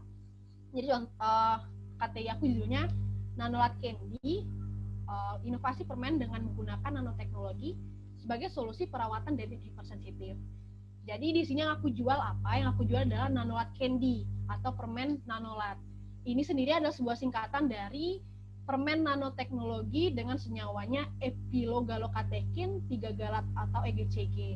Nah, coba teman-teman bayangin nih kalau misalnya paper yang aku tulis tidak menggunakan singkatan atau akronim itu, jadi ribet gitu loh, ngomongnya aja ribet. Nanoteknologi, epilogalokatekin 3 galat, candy, inovasi permen, bla bla bla bla. Jadi dengan adanya judul itu bisa membuat, dengan adanya akronim atau singkatan itu bisa membuat judul kita lebih stand out, lebih diingat oleh juri. Dan memang ternyata teman-teman ketika aku lomba kemarin, juri nggak ingat loh aku dari kampus mana, dia nggak tahu aku dari kampus mana, tapi yang mereka ingat adalah mereka ingat judul aku, oh ini Nanolat Candy ya. Jadi ternyata sekuat itu loh ketika kita mempunyai judul yang bagus, judul yang menarik, dan juga didukung oleh paper yang stand out juga, seperti itu. Lalu yang ketujuh, bagian dalam KTI adalah lampiran. Nah, untuk lampiran ini biasanya bisa diisi dengan diagram alir. Kalau misalnya teman-teman melakukan penelitian labor kan biasanya kita punya metode diagram alir kan. Atau juga kalau misalnya teman-teman propose idea membuat aplikasi, bisa di bagian lampiran menyampaikan atau memberikan gambar dari prototipe aplikasi tersebut. Oke, teman-teman semuanya, sebenarnya ini udah selesai sih di bagian LKTI-nya. Tapi ada hal-hal kecil lainnya. Nggak kecil sih, ini penting juga nih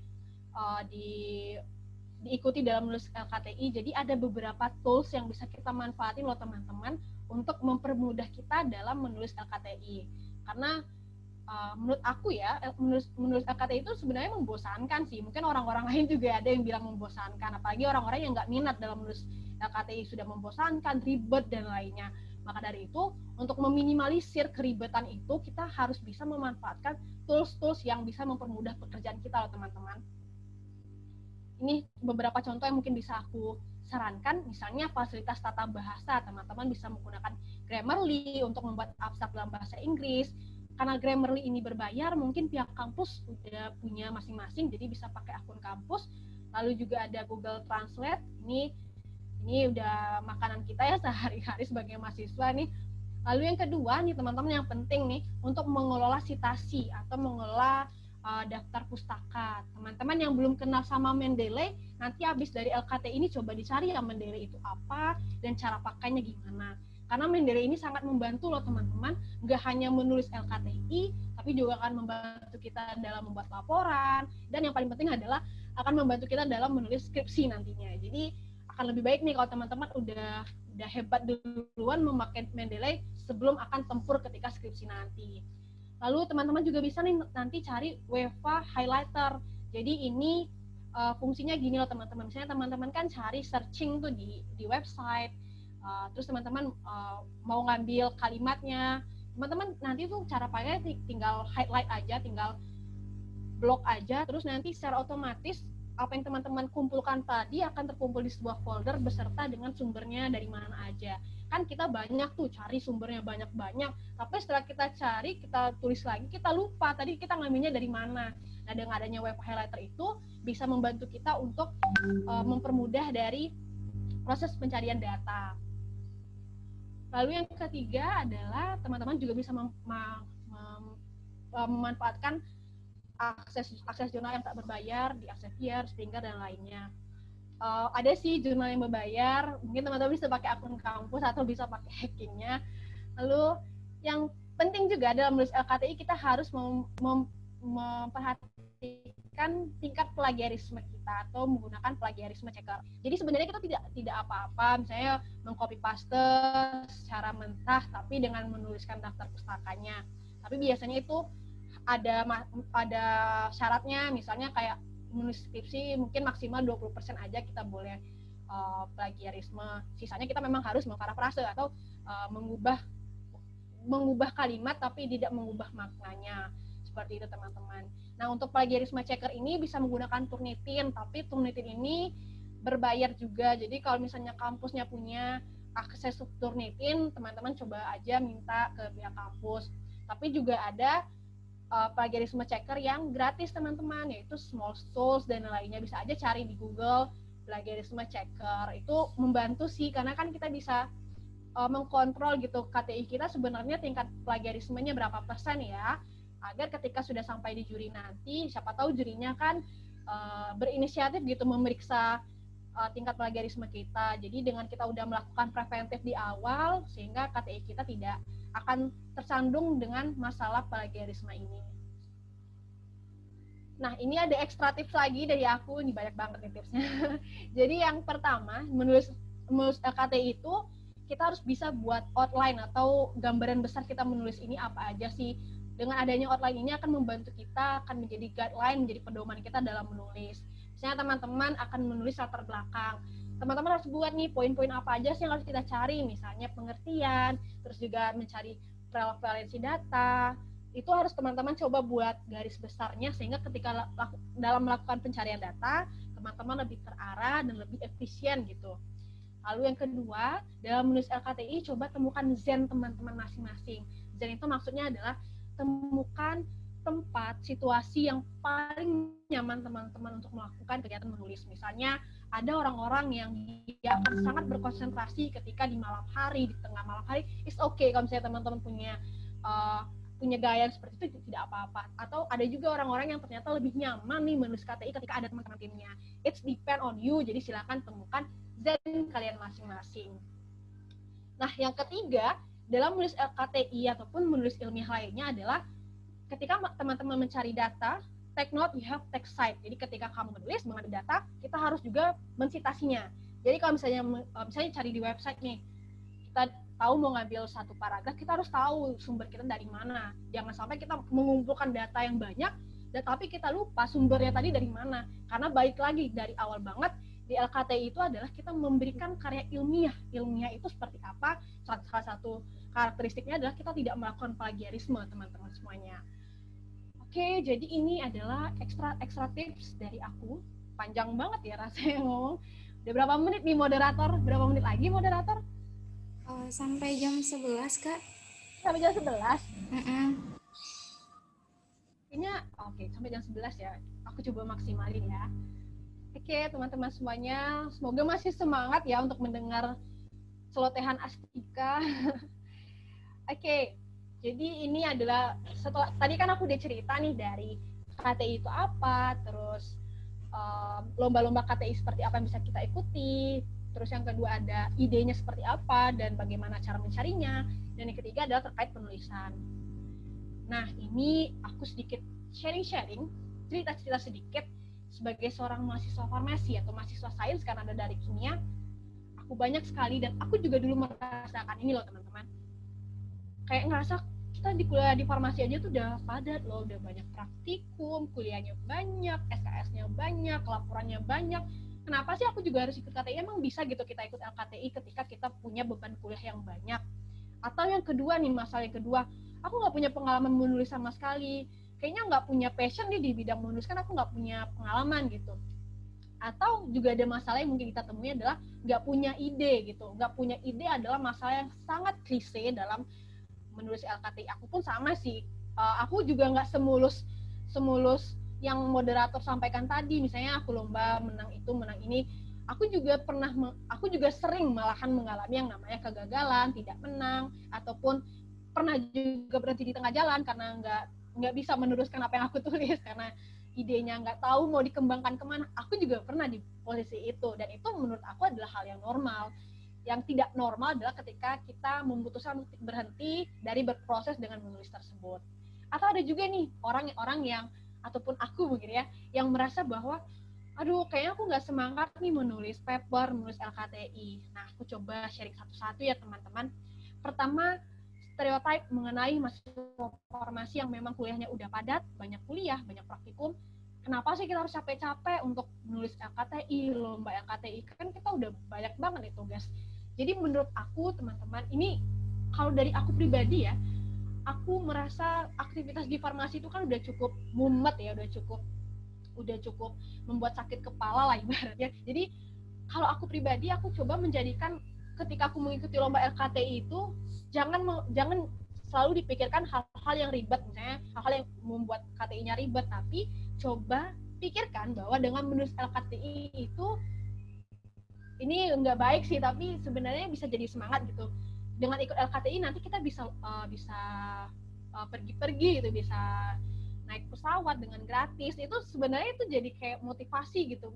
Walaupun itu bukan motivasi utama sih, tapi at least dengan adanya ikut lomba keluar itu bisa jadi kita ajang, selain kita menambah relasi dan menambah pengalaman, itu juga bisa menjadi refreshing sih menurut aku. Karena coba teman-teman bayangin lagi di minggu kuliah yang padat, kita bisa nih dengan anak-anak yang lomba bisa keluar, bisa dapat izin, bisa boleh nggak ikut praktikum dengan kita mengikuti lomba. Jadi jadi tidak ada yang membatasi loh, walaupun kita mahasiswa farmasi udah punya beban kuliah yang banyak, kita juga bisa tetap berprestasi dan berkarya selagi teman-teman mempunyai time management yang baik.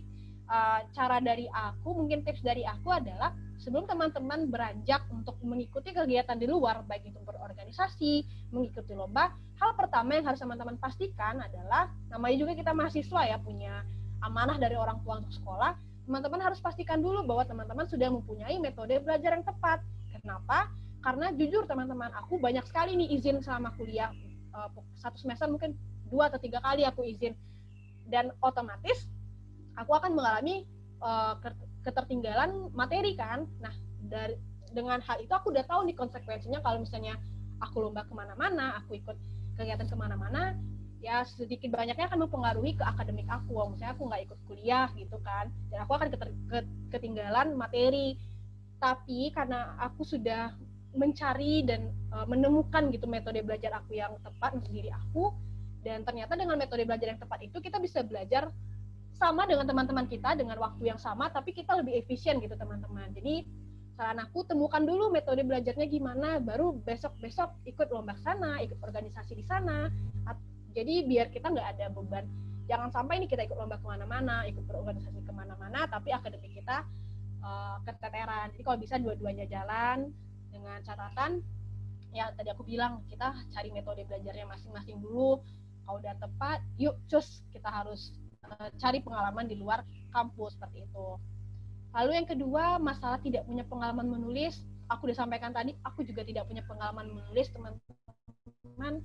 Tapi yang aku lakukan apa di saat masih mahasiswa baru adalah memang harus banyak belajar sendiri, karena kita udah mahasiswa kan mungkin tidak seperti di SMA dulu ya, banyak diajarin guru, banyak dikasih tahu senior. Nah, ini harus kita banyak belajar sendiri. Nah, yang aku lakukan dulu, aku sebenarnya tidak punya basic sama sekali menulis, apalagi hal-hal yang ilmiah, sumpah aku tidak bisa menulis itu. Nah, tapi yang aku lakukan di saat 4 tahun yang lalu adalah aku tahu aku tidak punya pengalaman menulis, maka dari itu aku harus belajar lebih banyak daripada orang-orang yang sudah punya basic menulis. Nah, cara aku seperti apa?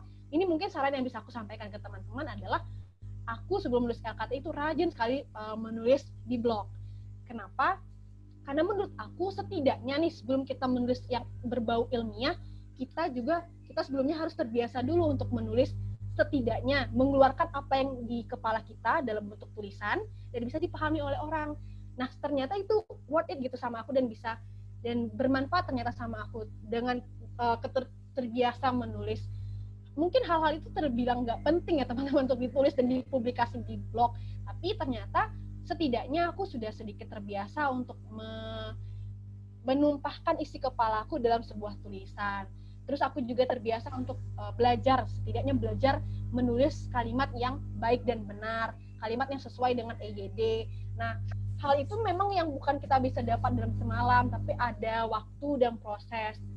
Mungkin sedikit cerita lagi, setelah aku belajar nulis blog, aku nggak langsung nulis ilmiah teman-teman, tapi aku coba nih ikut lomba, bukan ikut lomba sih, kayak submit tulisan aku ke apa ya istilahnya tuh, ke jurnalisnya kampus. Tapi teman-teman pasti bisa menebak, pertama kali aku submit aku nggak diterima loh teman-teman.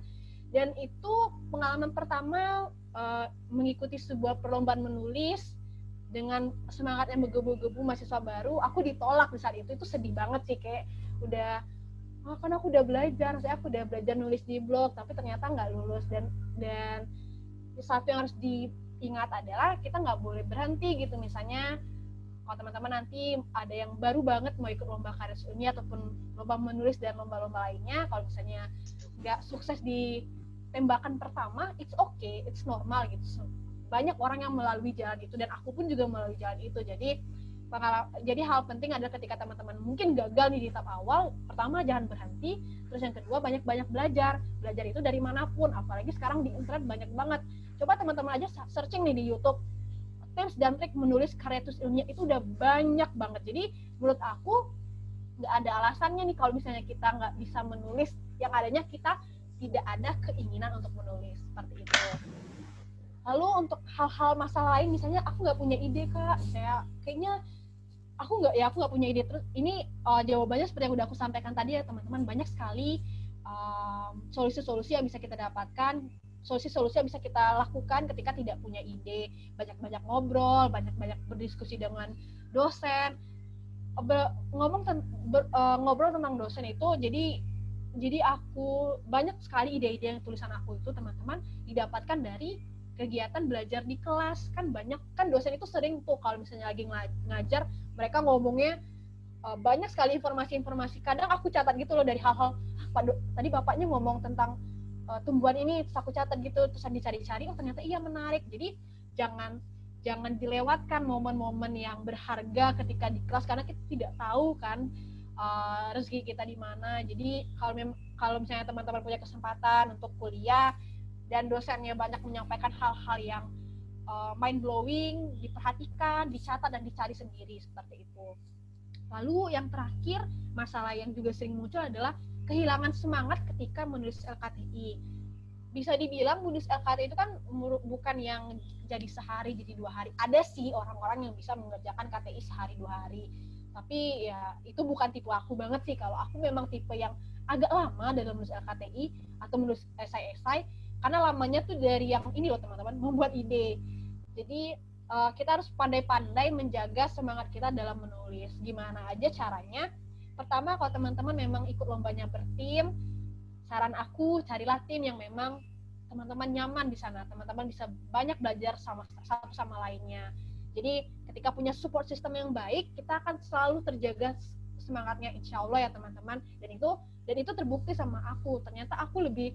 Ternyata tim-tim aku dalam lomba selama ini adalah teman-teman dekat aku. Kita sudah satu sama lain, udah nyaman, udah saling sering belajar. Ternyata ketika ikut lomba kan sering tuh kadang nggak semangat.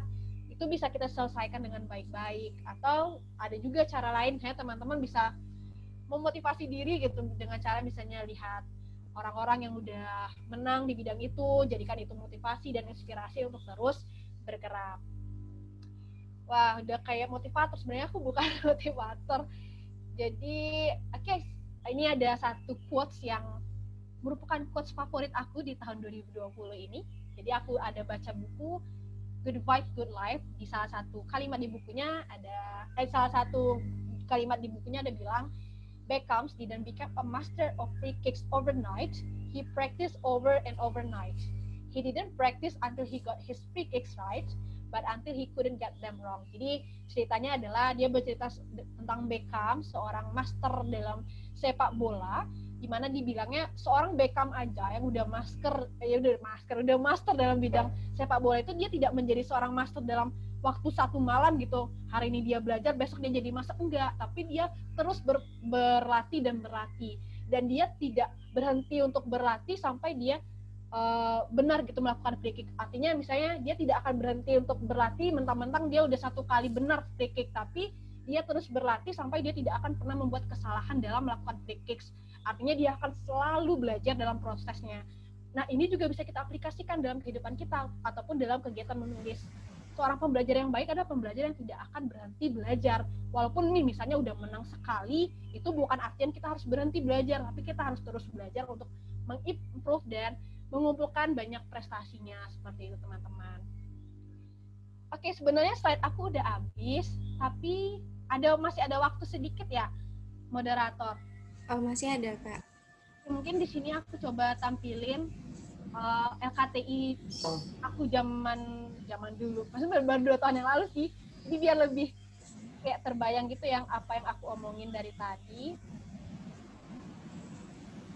Nah, ini. Apakah udah bisa dilihat, Ardea? Oh, masih, udah, Kak, udah. Oke, teman-teman. Jadi ini ada contoh LKTI aku. Nanti aku kasih aja ke panitia ya kalau misalnya ada, atau aku kasih aja nanti aku kirim aja deh di chat ini kalau teman-teman ada yang mau, nanti tinggal download aja. Jadi contohnya ini LKTI yang pernah aku ikuti di tahun 2018. Ini aku judulnya nanomicin, kombinasi isolat kurkumin dan katekin dari kurkuma longalin, bla bla bla, dalam formulasi nanokristal sebagai solusi terbaru terapi diabetes mellitus. Nah, kebetulan nih aku banyak membahas terkait teknologi farmasi, terutama di bidang nanoteknologi, karena aku ngerasa itu kayaknya dulu itu wow gitu loh, karena memang di kampus aku nggak banyak dapet tentang materi ini, dan ternyata banyak kampus juga yang banyak belum belajar, jadi masih tergolong baru lah nanoteknologi. Jadi ketika kita menawarkan ide kita, jadi orang tuh kayak wow, padahal ya sebenarnya pada saat itu aku juga nggak expert banget di bidang nanoteknologi. Yang penting kita belajar dan kita mau belajar aja. Nah, ini contohnya teman-teman, jadi judul aku nanomicin kombinasi isolat kurkumin dan katekin. Nah, tadi kan aku udah bilang tuh kalau ide itu bisa kita buat dengan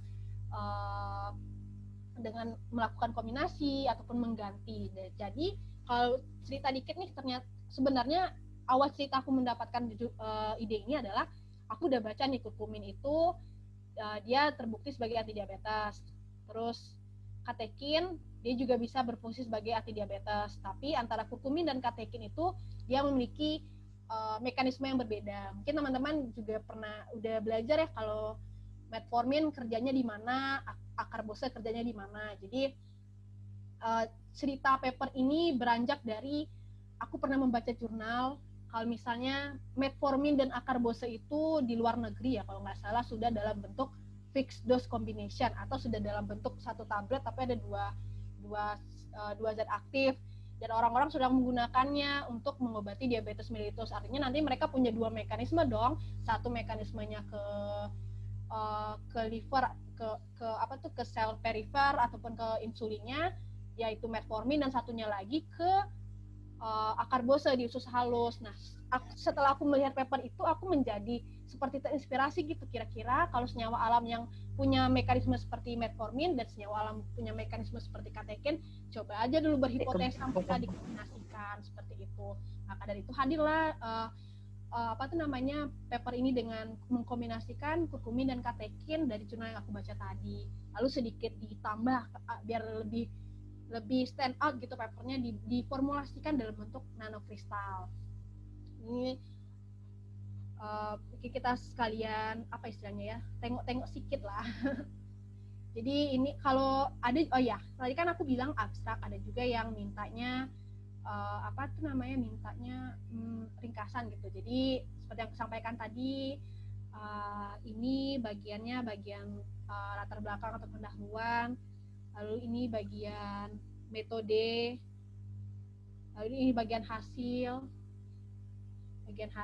lalu juga ada bagian kesimpulan. Jadi alangkah baiknya ringkasan ini atau abstrak itu dibuat setelah kita menyelesaikan papernya.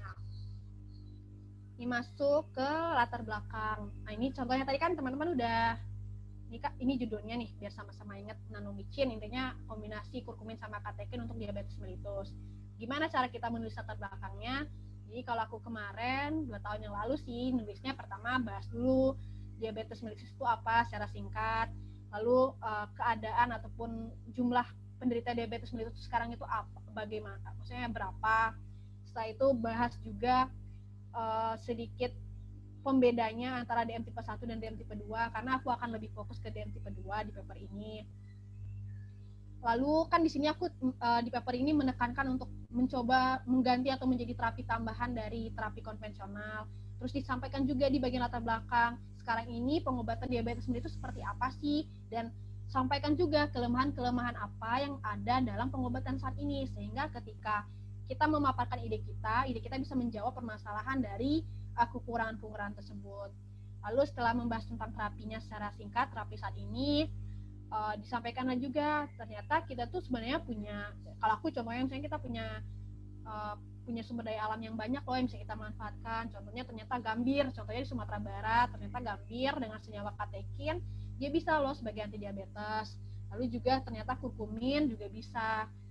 Nah, ternyata setelah dilakukan penelitian literatur, belum ada kombinasi antara kurkumin dan quercetin, sehingga paper saya atau paper aku pada saat itu mengusulkan untuk mengkombinasikan kedua senyawa ini sebagai salah satu upaya untuk menurunkan diabetes. Ini rumusan masalahnya, lalu tujuan, manfaat. Dan ini bagian tinjauan pustakanya, teman-teman. Tadi kan aku membahasnya dari judul ada beberapa poin penting yang dibahas. Pertama adalah diabetes mellitus. Lalu kita harus membahas juga kunyit yang dalamnya ada kurkumin secara lebih jelas. Lalu yang kedua membahas gambir yang di dalamnya ada katekin. Lalu membahas nanokristalnya. Dan ini nanti disesuaikan sama judul teman-teman. Kalau bisa bab 2 itu enggak terlalu, maksudnya bab 2 itu harus lengkap. Kan bab 2 itu tinjauan pustaka kita atau kaki kita dalam berpijak untuk menulis di bagian pembahasan. Kalau bisa bagian tinjauan pustaka itu memang memang menjawab, maksudnya memang sesuai gitu sama judul teman-teman. Jangan sampai nanti tinjauan pustakanya terlalu over, terlalu membahas segala hal yang mungkin tidak penting pun dibahas. Jangan sampai seperti itu, karena biasanya kan KTI ada batasan halaman. Lalu ini metode, kan aku tadi bilang ya kalau misalnya KTI itu dengan tinjauan pustaka, maka bab 3-nya metode penulisan. Lalu bagian 4 analisis dan sintesis. Kebetulan bagian panitianya mensyaratkan analisis dan sintesis. Jadi pertama adalah analisis permasalahannya. Sebenarnya kan di latar belakang kita udah membahas ya sedikit terkait permasalahannya apa ya. Tadi permasalahannya adalah obat yang konvensional ada kelemahan, tapi di bagian analisis permasalahan ini kita harus membahasnya lebih komprehensif, lebih lengkap, dan tidak banyak mengulang informasi-informasi yang sudah disampaikan tadi. Lalu setelah kita menganalisis permasalahannya dengan komprehensif, barulah masuk ke tahap sintesis. Tahap sintesis ini sudah mulai masuk ke solusi kita dan harus menjawab rumusan masalah tadi di bagian bab 1. Di bagian sintesis misalnya, mulailah dibahas satu-satu kombinasi dari isolat kurkumin dan katekin yang sebagai agen terapi. Kalau di sini bahas satu-satu, katekinnya gimana, kurkuminnya gimana. Lalu setelah itu bagian formulasi. Nah, di formulasi ini kan tadi karena kita membahas nanokristal, dibahaslah gimana ya kira-kira kalau misalnya kita memformulasikan nanomicin, isolat kurkumin, katekin ini dalam bentuk nanokristal. Di sini harus banyak-banyak juga membaca paper penelitian. Lalu yang ketiga adalah mekanisme seperti apa sih yang akan kita harapkan dari si kurkumin dan quercetin. Nah, di sini kan kita berhipotesa, tapi berhipotesa kita juga harus dilandaskan oleh sumber. Teman-teman bisa lihat setiap penulisan kalimat yang aku tulis pada saat itu emang ada citasinya. Jadi nggak sembarang ngomong, karena ini kan LKTI ya ilmunya. Ini bisa teman-teman masukkan. Lalu kesimpulannya dalam bentuk di daftar pustakanya cukup banyak, karena itu teman-teman semuanya gambaran dari LKTI yang pernah aku buat. Semoga bisa membantu. Aku nanti kirim aja di chat kalau ada teman-teman yang mau, silakan download aja.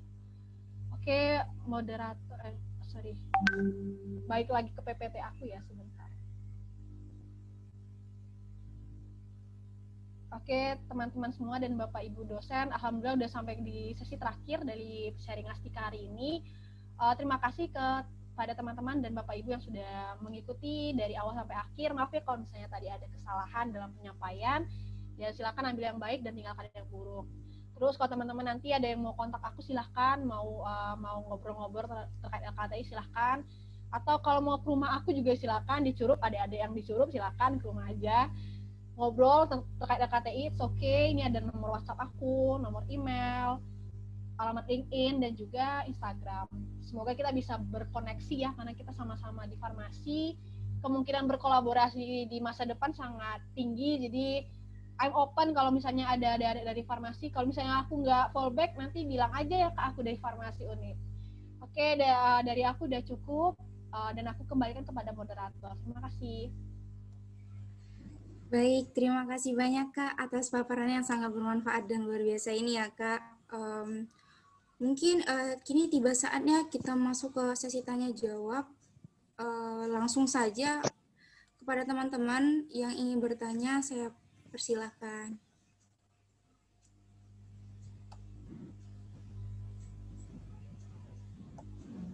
Baik Kak, ini ada pertanyaan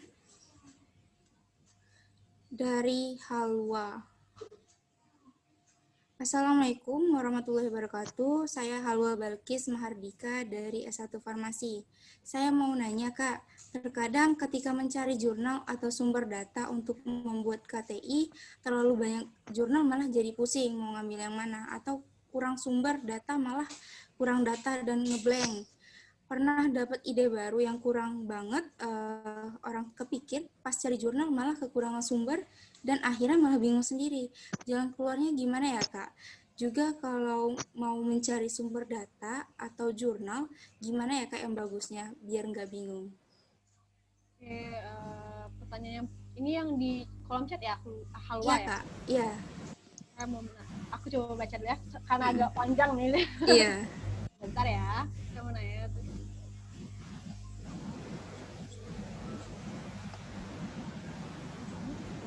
Oke, jadi masalah pencarian data ya Halwa.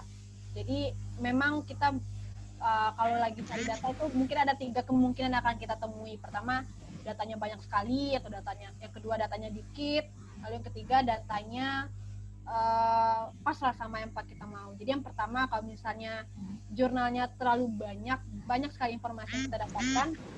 Nah, jujur kalau kakak juga dulu seperti itu, apalagi waktu awal-awal menulis LKTI kan belum terarah nih, kayaknya semua apa yang ditemui di internet itu bakal dibuka, bakal di-download.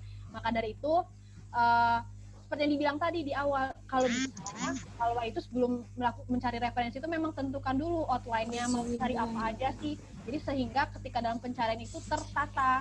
Ataupun tadi kan sudah kakak sampaikan tadi masalah aplikasi WiFi highlighter. Nah, itu sangat membantu loh. Misalnya kan kamu cari aja tuh data banyak-banyak. Kan kadang kalau kita cari satu paper kan nggak semuanya akan kita ambil ya Halwa. Jadi itu sangat membantu untuk mengelompokkan data-data yang kita cari. Nanti pelajari aja lebih lanjut terkait WiFi highlighter. Kakak juga baru tahu sih WiFi highlighter itu 1 tahun ini agak sedih juga karena ternyata dia membantu itu loh dalam kita mencari dan mengelompokkan data-data kita. Lalu yang kedua masalah data yang kurang sehingga kita jadi agak terhambat dalam menulis. Nah, kakak juga pernah dulu punya ide tapi datanya masih sedikit gitu. Nah, kalau dari kakak pribadi kan kalau kita memang mengambil ke literatur review, jadi memang pijakan kita kan harus berpijak kepada data. Jadi kalau saran kakak coba aja cari aja atau idenya di-improve gitu biar atau idenya sedikit diganti agar data-data yang mendukung banyak ataupun mencukupi gitu karena biasanya kita agak menghindari ide-ide yang masih kurang datanya karena kan kita nggak melakukan penelitiannya Halwa ya. Tapi kalau misalnya Halwa memang merasa kekurangan banget datanya tapi masih pengen mau untuk membahas itu, mungkin salah satu solusi yang bisa dipakai kalau misalnya kita ngomong farmasi ya, misalnya ngomongin satu tumbuhan atau satu spesies yang masih kurang banget orang membahas itu. Mungkin Halwa bisa coba untuk cari data literatur tumbuhan yang satu family gitu sama dia, kan itu juga bisa jadi landasan kita, kan dia masih dalam satu keluarga. Itu sih contoh-contoh yang mungkin bisa Halwa aplikasikan. Tapi saran dari kakak kalau misalnya punya ide-ide lain yang lebih mumpuni datanya, sepertinya lebih baik untuk itu ditulis karena literatur itu kan harus didukung data yang cukup seperti itu. Lalu yang ketiga, terkait mencari data atau jurnal gimana ya Kak, biar nggak bingung. Nah, kalau jurnal sendiri, jurnal ataupun data, biasanya pertama-tama kakak tuh carinya yang bahasa Indonesia dulu sih Halwa. Misalnya mau cari tentang topik apa, baca aja dulu yang dari bahasa Indonesianya. Pastikan dulu kita udah paham gitu. Takutnya, kalau kakak sih agak kurang di bahasa Inggris, jadi takutnya kalau langsung ke bahasa Inggris, ada keterbatasan dalam memahami kalimatnya. Jadi akankah lebih baik pertama-tama kita baca dulu teorinya, kita pahami dulu teorinya, baru setelah itu cari jurnal. Nah, cari jurnalnya juga Halwa kalau bisa carinya di tempat-tempat yang memang direkomendasikan seperti di Google Scholar, terus di Science Direct dan tempat-tempat lainnya. Terus kalau biar nggak bingung, yang tadi kakak bilang sih Halwa tadi biar coba buat outline-nya dulu, tentukan apa poin-poin yang mau dicari seperti itu.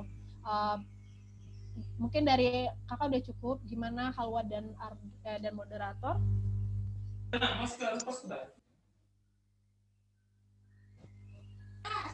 Gimana dengan Halwa?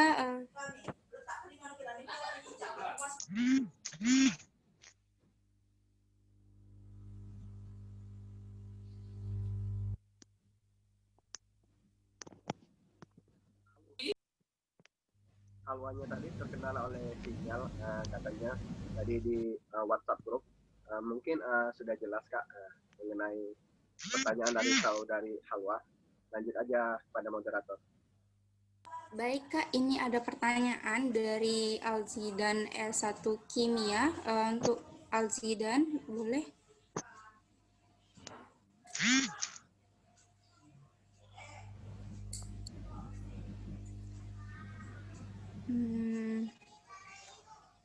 Alzidannya ada.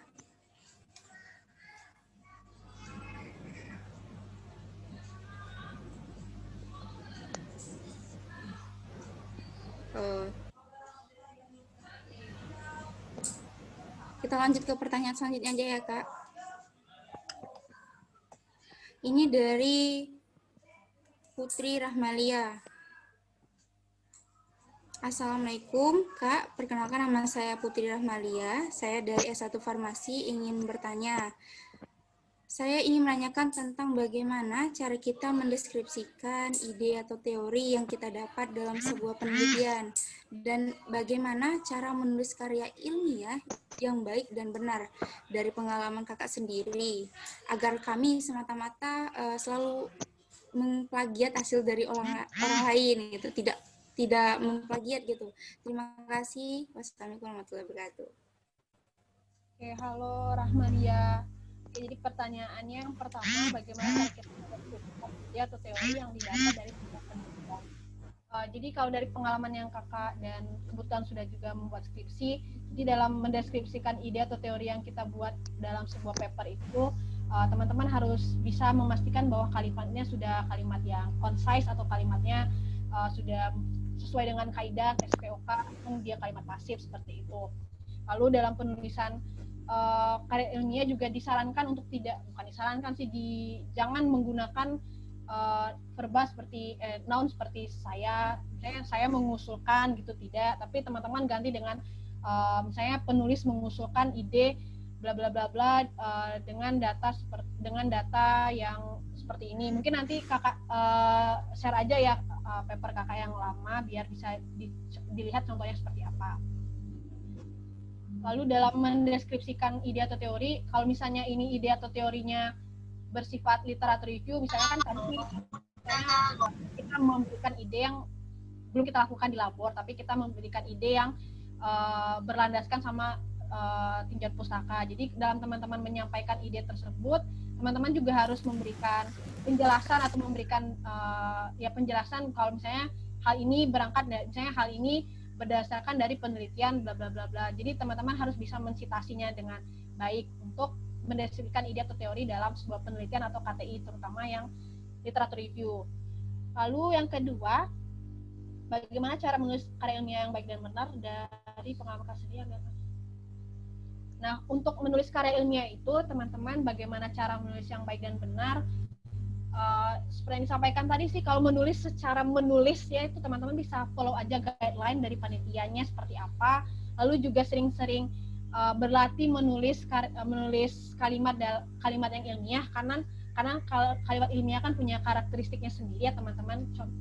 Hal ini bisa teman-teman dapati dengan misalnya banyak-banyak membaca jurnal, karena semakin sering kita membaca jurnal ilmiah, setidaknya itu akan sedikit terbawa gitu dalam kita menulis. Jadi maka dari itu menulis dan membaca dalam KTI ini adalah dua saudara yang tidak bisa dipisahkan. Banyak-banyaklah membaca sehingga teman-teman bisa menulis sebuah paper yang memang ilmiah. Dan jujur sampai saat ini aku juga masih sangat belajar dan harus selalu belajar dan banyak-banyak membaca agar kalimat kita semakin hari semakin baik. Lalu bagaimana cara kita menghindari terjadinya plagiat? Pertama, seperti yang aku sampaikan tadi, teman-teman pastikan dulu apa yang teman-teman tulis, silakan diperiksa plagiarisme checkernya. Kita mulai dari S1 ini harus mulai membiasakan diri untuk tidak melakukan plagiarisme yang berlebihan, walaupun mungkin ada lah ya kita misalnya melihat laporan senior dan lain-lainnya, tapi kita harus juga melatih diri untuk meningkatkan daya kreativitas kita dengan misalnya kalau misalnya teman-teman, misalnya kan kita menulis kata itu ada yang menyarankan tingkat plagiarisme atau tingkat kesamaannya dengan paper sebelumnya 20%. Nah, untuk misalnya teman-teman waktu dicek, oh ternyata yang aku buat 30% atau 40%. Teman-teman tidak harus membuang data tersebut, tapi teman-teman bisa melakukan dengan parafrase. Nah, untuk parafrase nanti coba aja dipelajari sendiri ya. Misalnya parafrase itu kita mengganti kalimat itu agar tidak sama persis dengan kalimat induknya, tapi maknanya tidak boleh berubah. Ini juga sebenarnya aku masih belajar untuk memparafrase yang baik dan benar. Dan juga yang ketiga, untuk menghindari bahwa apa yang kita buat, apa yang kita tulis itu sudah pernah dibuat oleh orang, hal yang paling sering dan paling wajib dilakukan adalah ketika teman-teman udah dapat ide, silahkan pastikan dan cross-check ide tersebut di Google. Itu kan mudah banget tuh, misalnya teman-teman punya ide membuat pasta gigi dari daun kelor misalnya gitu kan. Coba cek dulu di Google, ada nggak ya orang yang udah pernah nulis ini, ada nggak ya penelitian yang pernah nulis ini. Nah, kalau misalnya memang tidak ada nih dalam penulisan bahasa Indonesia, coba lagi cari dalam ganti kalimat teman-teman itu dalam bahasa Inggris, lalu cari lagi di Google. Kalau memangnya sangat masih belum ada orang yang membahas itu, artinya teman-teman insya Allah nih akan terhindar dari plagiarisme atau meniru karya orang lain. Seperti itu dari Kakak Rahmalia dan moderator, dikembalikan. Baik, bagaimana dengan Putri Rahmalia? Sudah ada yang mau ditanyakan lagi? Sudah cukup jelas, Kak. Terima kasih atas jawabannya, Kak. Ya, sama-sama. Baik, Kak. Ini ada pertanyaan dari saya persilakan kepada Dery. Baik, moderator, terima kasih saya ucapkan telah memberikan waktu kepada Kak Astika. Terima kasih atas materi yang luar biasa ini, Kak. Insya Allah akan memberi banyak manfaat ilmunya, Kak, bagi diri pribadi dan juga teman-teman. Nah, di sini, Kak, dari saya pribadi ingin menanyakan gitu kan, Kak. Kuncinya menurut saya tuh LKTI itu dari tadi tuh yang saya dengar tuh jurnal ya, Kak. Nah, semakin banyak jurnal berarti semakin banyak referensi kita untuk memenangkan di kejuaraan LKTI tersebut. Pasti Bengkulu nanti Liliprint semua. Bisa dibilang dosen kau kayak gitu kan? Itu kan untuk pemahaman sendiri aja. Faliza. Oh, kalau ngomong itu bagus. Oke, saya lanjutkan. Iklan dulu deh, Kak. Iya. Ciptaden ya, Kak. Oke, referensi sebagai jurnal, Kak ya. Sehingga banyak relasi, banyak referensi sehingga menimbulkan banyak relasi gitu kan, Kak. Nah, kalau kita banyak jurnal di dalam LKTI kita itu, Kak, apakah itu dinilai plagiarisme? Kan misalnya kita saya pernah dengar tuh misalkan kita ngutip jurnal seseorang itu harus dikasih caki ataupun yang lain-lainnya. Misalkan dari 2001 tentang jurnal yang kita ambil itu. Tapi kalau kita ubah berarti kita tidak mengucapkan terima kasih kayak mana gitu, Kak. Intinya kayak tidak mengucapkan terima kasih kepada yang si pembuat jurnal gitu, Kak. Kalau kita mengubahnya secara otodidak, secara pribadi gitu, Kak. Nah, itu gimana menurut Kakak, Kak? Terima kasih, Kak.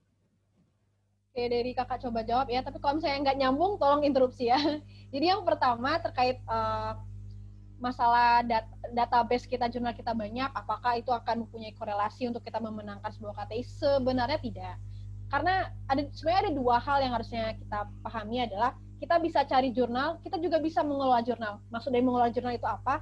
Kita bisa mengelola data yang kita punya yang banyak ini, coba kita kan nggak semua data itu akan kita masukin ke dalam paper kita. Nah, kemampuan dalam mengolah itulah adalah kemampuan yang memang harus kita pelajari dengan diri kita sendiri. Kita dengan sering kita menulis KTI kan kita punya sense of choice gitu. Kita tahu gimana, kita tahu yang mana harus kita pilih, yang mana harus kita buang. Jangan sampai kita menulis LKTI yang terlalu banyak data. Jadi kebetulan kemarin aku alhamdulillah ada kesempatan jadi juri LKTI dan ada satu paper dari mahasiswa, aku juga masih mahasiswa sih. Jadi ada satu paper dari peserta yang idenya bagus, tapi ketika dibaca idenya bagus, terus pas daftar pustakanya banyak, tapi ketika dibaca papernya itu seolah-olah informasi yang ingin disampaikan itu seperti tumpah-tumpah gitu loh, dari kayak semuanya dia masukin. Jadi ketika kita membaca juga tidak nyaman dalam artian apa sih yang mau disampaikannya sebenarnya itu apa sih, karena terlalu banyak informasi dan dia tidak bisa memilih informasi apa yang akan dimasukkan ke dalam paper tersebut. Jadi ngomongin masalah jurnal, ngomongin masalah database jurnal, kita harus punya dua kemampuan. Pertama, kita bisa mengumpulkan data yang sesuai dengan apa yang kita mau. Lalu yang kedua, kita bisa memilah dan memilih apa aja sih yang akan kita masukkan ke dalam paper kita. Bukan dalam artian satu paper orang akan kita masukkan ke dalam paper kita, tidak. Tapi kita harus bisa memilah dan memilih. Lalu masalah dalam melakukan citasi atau melakukan daftar pustaka, selagi teman-teman mengambil pendapat ataupun mengambil teori dari orang-orang, itu sudah wajib hukumnya dalam melakukan citasi. Memang benar kita harus membuat citasi seperti yang Dery sampaikan tadi, misalnya satu kalimat emang harus disampaikan. Misalnya kalau misalnya teman-teman pakai metode daftar pustaka Harvard Style, jadi nama belakang koma tahun ya, itu memang harus ditampilkan. Atau misalnya kebetulan nih kita kalau di scientific paper kita banyaknya buat, maksudnya di farmasis ataupun di medis, di kesehatan, banyaknya daftar citasi itu dilakukan dengan Vancouver. Jadi pakai angka aja, itu menurut itu jadi lebih singkat gitu. Jadi memang harus ditulis sih, dari setahu kakak apa yang kita ambil dari orang harus ditulis gitu. Kalau bisa juga kita cross check ya, walaupun misal nih dalam membuat skripsi, kakak lihat skripsi senior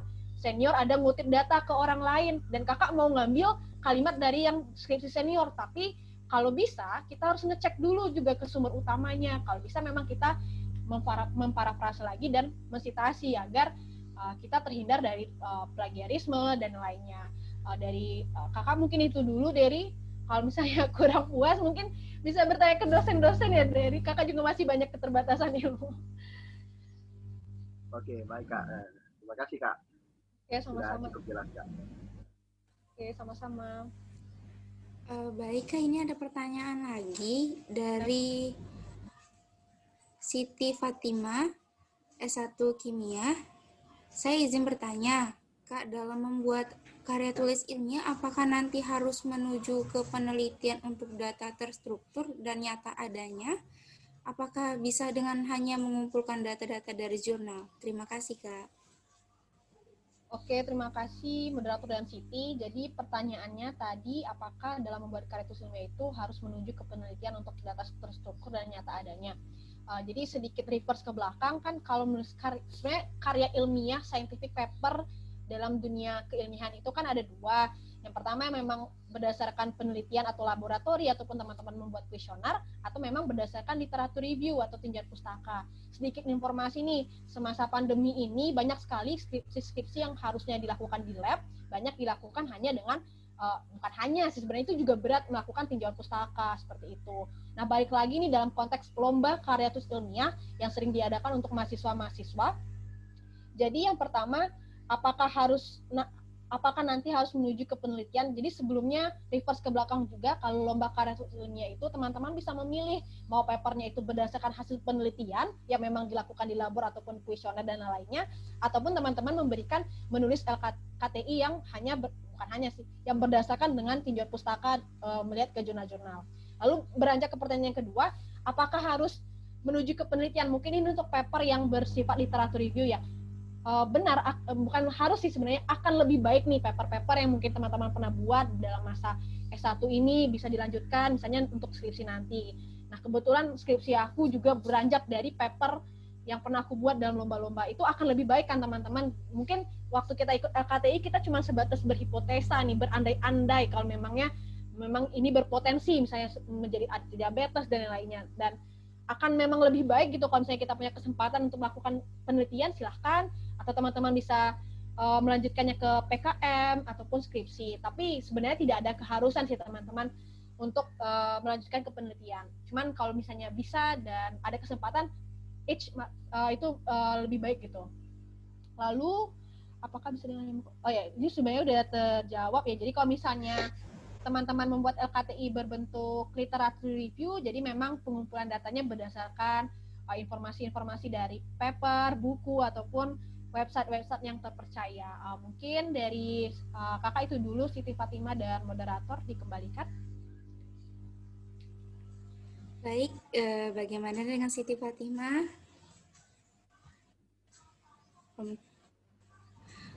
Kak, ini ada pertanyaan. Terima kasih. Iya, sama-sama.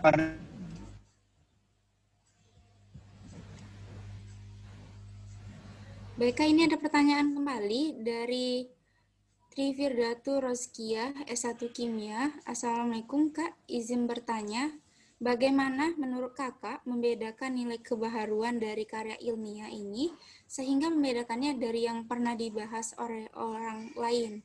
Dan bagaimana cara Kakak untuk menulis dalam mengolah informasi atau data yang diperoleh saat melakukan penelitian? Terima kasih, Kak. Oke, Trifirdatu. Kok aku rasa-rasa kenal ya namanya? Ini adik kelas aku bukan? Bisa nggak ya? Boleh nggak suaranya mana Trifirdatu Roskia? Kayak kenal masih? Nggak ya? Aku soto ini adik kelas aku bukan ya? Iya, Kak. Iya kan? Semansa kan? Iya. Semansa, Kak. Karena aku ketemu adik kelas aku di sini. Oke. Oke, dicoba dijawab ya Trifirdatu Roskia. Pertama adalah bagaimana cara membedakan nilai kebaruan dari karya ilmiah ini sehingga membedakan dari. Nah, oke. Jadi terkait nilai kebaharuan dari paper yang kita buat tadi, seperti yang disampaikan di awal tadi ya, Tri. Jadi untuk keterbaruan itu sebenarnya opsi kita nggak harus 100% baru. Misalnya nggak 100% yang tidak pernah ada di dunia itu nggak harus seperti itu. Tapi kita juga bisa misalnya tadi aku bilang tadi, misalnya mengganti ataupun substitusi, itu juga bisa dinilai sebagai keterbaruan. Kadang untuk memenangkan lomba karya tulis ilmiah itu bukan ide kita yang paling baru, tapi itu banyak kok komponen lain yang harus kita perhatikan, misalnya dari cara kita menulis, dari cara kita presentasi, itu juga harus diperhatikan. Nah, untuk menilai keterbaruan kita dengan karya-karya sebelumnya, seperti yang disampaikan tadi, kan bisa di cross-checking dulu ke internet, apakah sudah ada orang-orang yang membahas, ataupun kalau dari saran aku memang internet itu atau Google itu adalah salah satu sumber tempat kita bertanya, maksudnya tempat kita memastikan bahwa orang ini pernah nggak ya nulis ini. At least kalau misalnya ada orang yang pernah nulis, tapi dia tidak mempublikasikan, ketika misalnya juri ataupun juri meng-cross-check, kan artinya kita tidak memplagiat karya orang kan, karena kita memang tidak pernah melihat karya tersebut. Lain kalau misalnya karya itu memang sudah ada di internet, jadi memang sudah tidak ada keterbaruannya. Tapi baik lagi, tadi masalah keterbaruan itu tidak harus 100% baru. Bahkan aku juga pernah melihat, bertemu dengan teman-teman yang ikut LKTI lain, dia tidak memberikan keterbaruan, tapi di sana juga diapresiasi oleh para juri, karena dia sudah berani menulis, sudah berani berpresentasi kan. Kalau setiap orang kan dia punya gayanya masing-masing ya dalam menulis. Seperti itu sih dalam berproses. Rasa aku tidak apa-apa untuk memulainya sedikit demi sedikit. Nanti kalau mungkin sudah terbiasa, lebih jago lagi nih cari ide-ide yang memang out of the box gitu. Tapi ya memang disarankan dalam menulis LKTI, semakin out of the box ide kita semakin baik. Plus didukung oleh cara menulis yang tepat, cara presentasi yang baik, dan lainnya. Banyak sekali faktor-faktor yang akan mendukung seperti itu. Lalu bagaimana cara untuk menulis dan mengolah informasi atau data yang diperoleh saat melakukan penelitian? Penelitian yang di sini yang dimaksud penelitian labor atau penelitian literatur review, Tri? Mungkin penelitian literatur, Mbak. Oke. Jadi untuk terkait bagaimana cara mengolah informasi atau data yang diperoleh saat melakukan penelitian, yang pertama kan dalam pengumpulan data ya. Pengumpulan data itu adalah tahap kita mencari data sebanyak-banyaknya. Karena biasanya LKTI itu berkelompok, jadi ya setelah melakukan pengumpulan data, biasanya aku secara pribadi akan membagi, misalnya teman aku ngisi bagian pindah pustaka, lalu ada yang bagian pembahasan. Lalu pastikan nih dalam menyebarkan data itu kalau bisa tidak terlalu banyak pengulangan gitu, Tri. Jadi kalau misalnya sudah dibahas di bagian pindah pustaka, nanti di bagian bab 4 boleh dibahas tapi diganti kalimatnya atau diganti sumbernya agar paper kita terlihat lebih bervariasi, agar kita sebagai penulis lebih dinilai kita banyak membaca dan lainnya. Lalu cara untuk mengolah, jadi kalau bisa juga di bagian, misalnya bagian pembahasan ya kan kita akan banyak menceritakan ide kita. Kalau bisa juga teman-teman lampirkan, misalnya lampirkan dengan, misalnya seperti tadi paper aku kan tadi ada contoh membahas mekanisme, cari gambar mekanisme yang memang menggambarkan itu. Misalnya kalau misalnya gambarnya belum ada, teman-teman bisa cari gambar yang menyerupai ataupun gambar sendiri, karena itu akan lebih membantu kita untuk membuat informasi yang kita sampaikan dan tulis lebih dapat dipahami. Seperti itu sih. Karena aku juga terbiasa dalam menulis LKTI, biasanya akan aku bantu dengan gambar-gambar di bagian pembahasan ataupun bagian lampiran. Karena mungkin kalau lihat aja di kalimat ataupun di tulisan kan agak ada keterbatasan nih dalam kita memahami. Tapi ketika melihat gambar dan membaca kalimat kayaknya lebih tergambar. Mungkin itu tips dari aku sih, teman-teman bisa menambahkan gambar, bisa cari di internet ataupun membuat sendiri. Mungkin dari kakak itu dulu, Tri, dan moderator dikembalikan. Baik, terima kasih Kak. Bagaimana Tri, udah bisa? Iya, terima kasih Kak. Ya. Baik, sepertinya semua pertanyaan sudah dijawab oleh Kak Astika dan teman-teman juga nggak ada lagi yang mau bertanya, belum ada lagi yang mau bertanya. Hadirin sekalian, demikianlah acara kita pada pagi hari ini yang membahas tentang optimalisasi penulisan karya tulis ilmiah sebagai katalisator peningkatan kualitas literasi mahasiswa. Sebelum sesi ini kita akhiri, saya akan mencoba menyimpulkan sedikit apa yang disampaikan oleh Kak Astika pada pagi hari ini. Dalam penulisan karya tulis ilmiah, harus dulu tahu alasan dan motivasi kalian kenapa harus menulis. Salah satunya mahasiswa terus selalu mengupgrade diri, terutama sebagai mahasiswa farmasi kita harus pegang prinsip long learn, dan banyak lagi faktornya. Kemudian dalam perlombaan karya tulis ilmiah yang perlu kita perhatikan adalah jenis dan peraturan lomba, sasaran peserta lomba, dan harus cari lomba yang sesuai dengan passion kalian. Dalam mencari ide juga harus menarik dan whistle the ID gitu. Ada beberapa cara mencari ide seperti commenting, changing, replaying, dan 100% itu fresh ID. Cara menemukan ide menarik pun kita bisa memperluas wawasan atau membaca jurnal terkini, diskusi, dan banyak lainnya. Dalam proses menulis yang paling penting adalah follow the guideline. Pahami masing-masing bagian dalam format kepenulisan, mulai dari abstrak hingga daftar pustaka dan lampiran. Harus tahu apa bedanya dan apa yang harus dituliskan di sana, sehingga biar tidak menghindari pengulangan atau topik yang sama tidak dibahas lagi. Terakhir, menulis adalah sebuah proses. Kita memang tidak bisa langsung jago, tapi kuncinya adalah berani, memulai, dan jangan berhenti. Ketika gagal, jangan berhenti, tetapi belajar dari kegagalan itu. Pandai-pandai menjaga semangat agar tetap ada, dan salah satunya dengan mencari tim yang suportif, satu tujuan, dan nyaman agar motivasi terus terjaga. Mungkin itu dari saya. Untuk Kak Astika mungkin ada memberikan close statement-nya Kak kepada teman-teman yang bisa menyemangati nih untuk teman-teman terus berkarya di masa pandemi ini kan Kak. Saya persilakan Kak. Oke, terima kasih Ardea. Dan terima kasih juga kepada teman-teman yang udah menyempatkan waktunya dan juga kepada panitia yang udah memberikan kesempatan. To be honest, ini merupakan kesempatan yang sangat menyenangkan karena akhirnya bisa berbagi gitu ke teman-teman satu daerah lah ya, kita bisa bilang sama-sama dari Bengkulu. Terus juga mau terima kasih juga kepada Bapak Ibu dosen, dan mohon maaf kalau misalnya tadi ada hal yang kurang tepat disampaikan.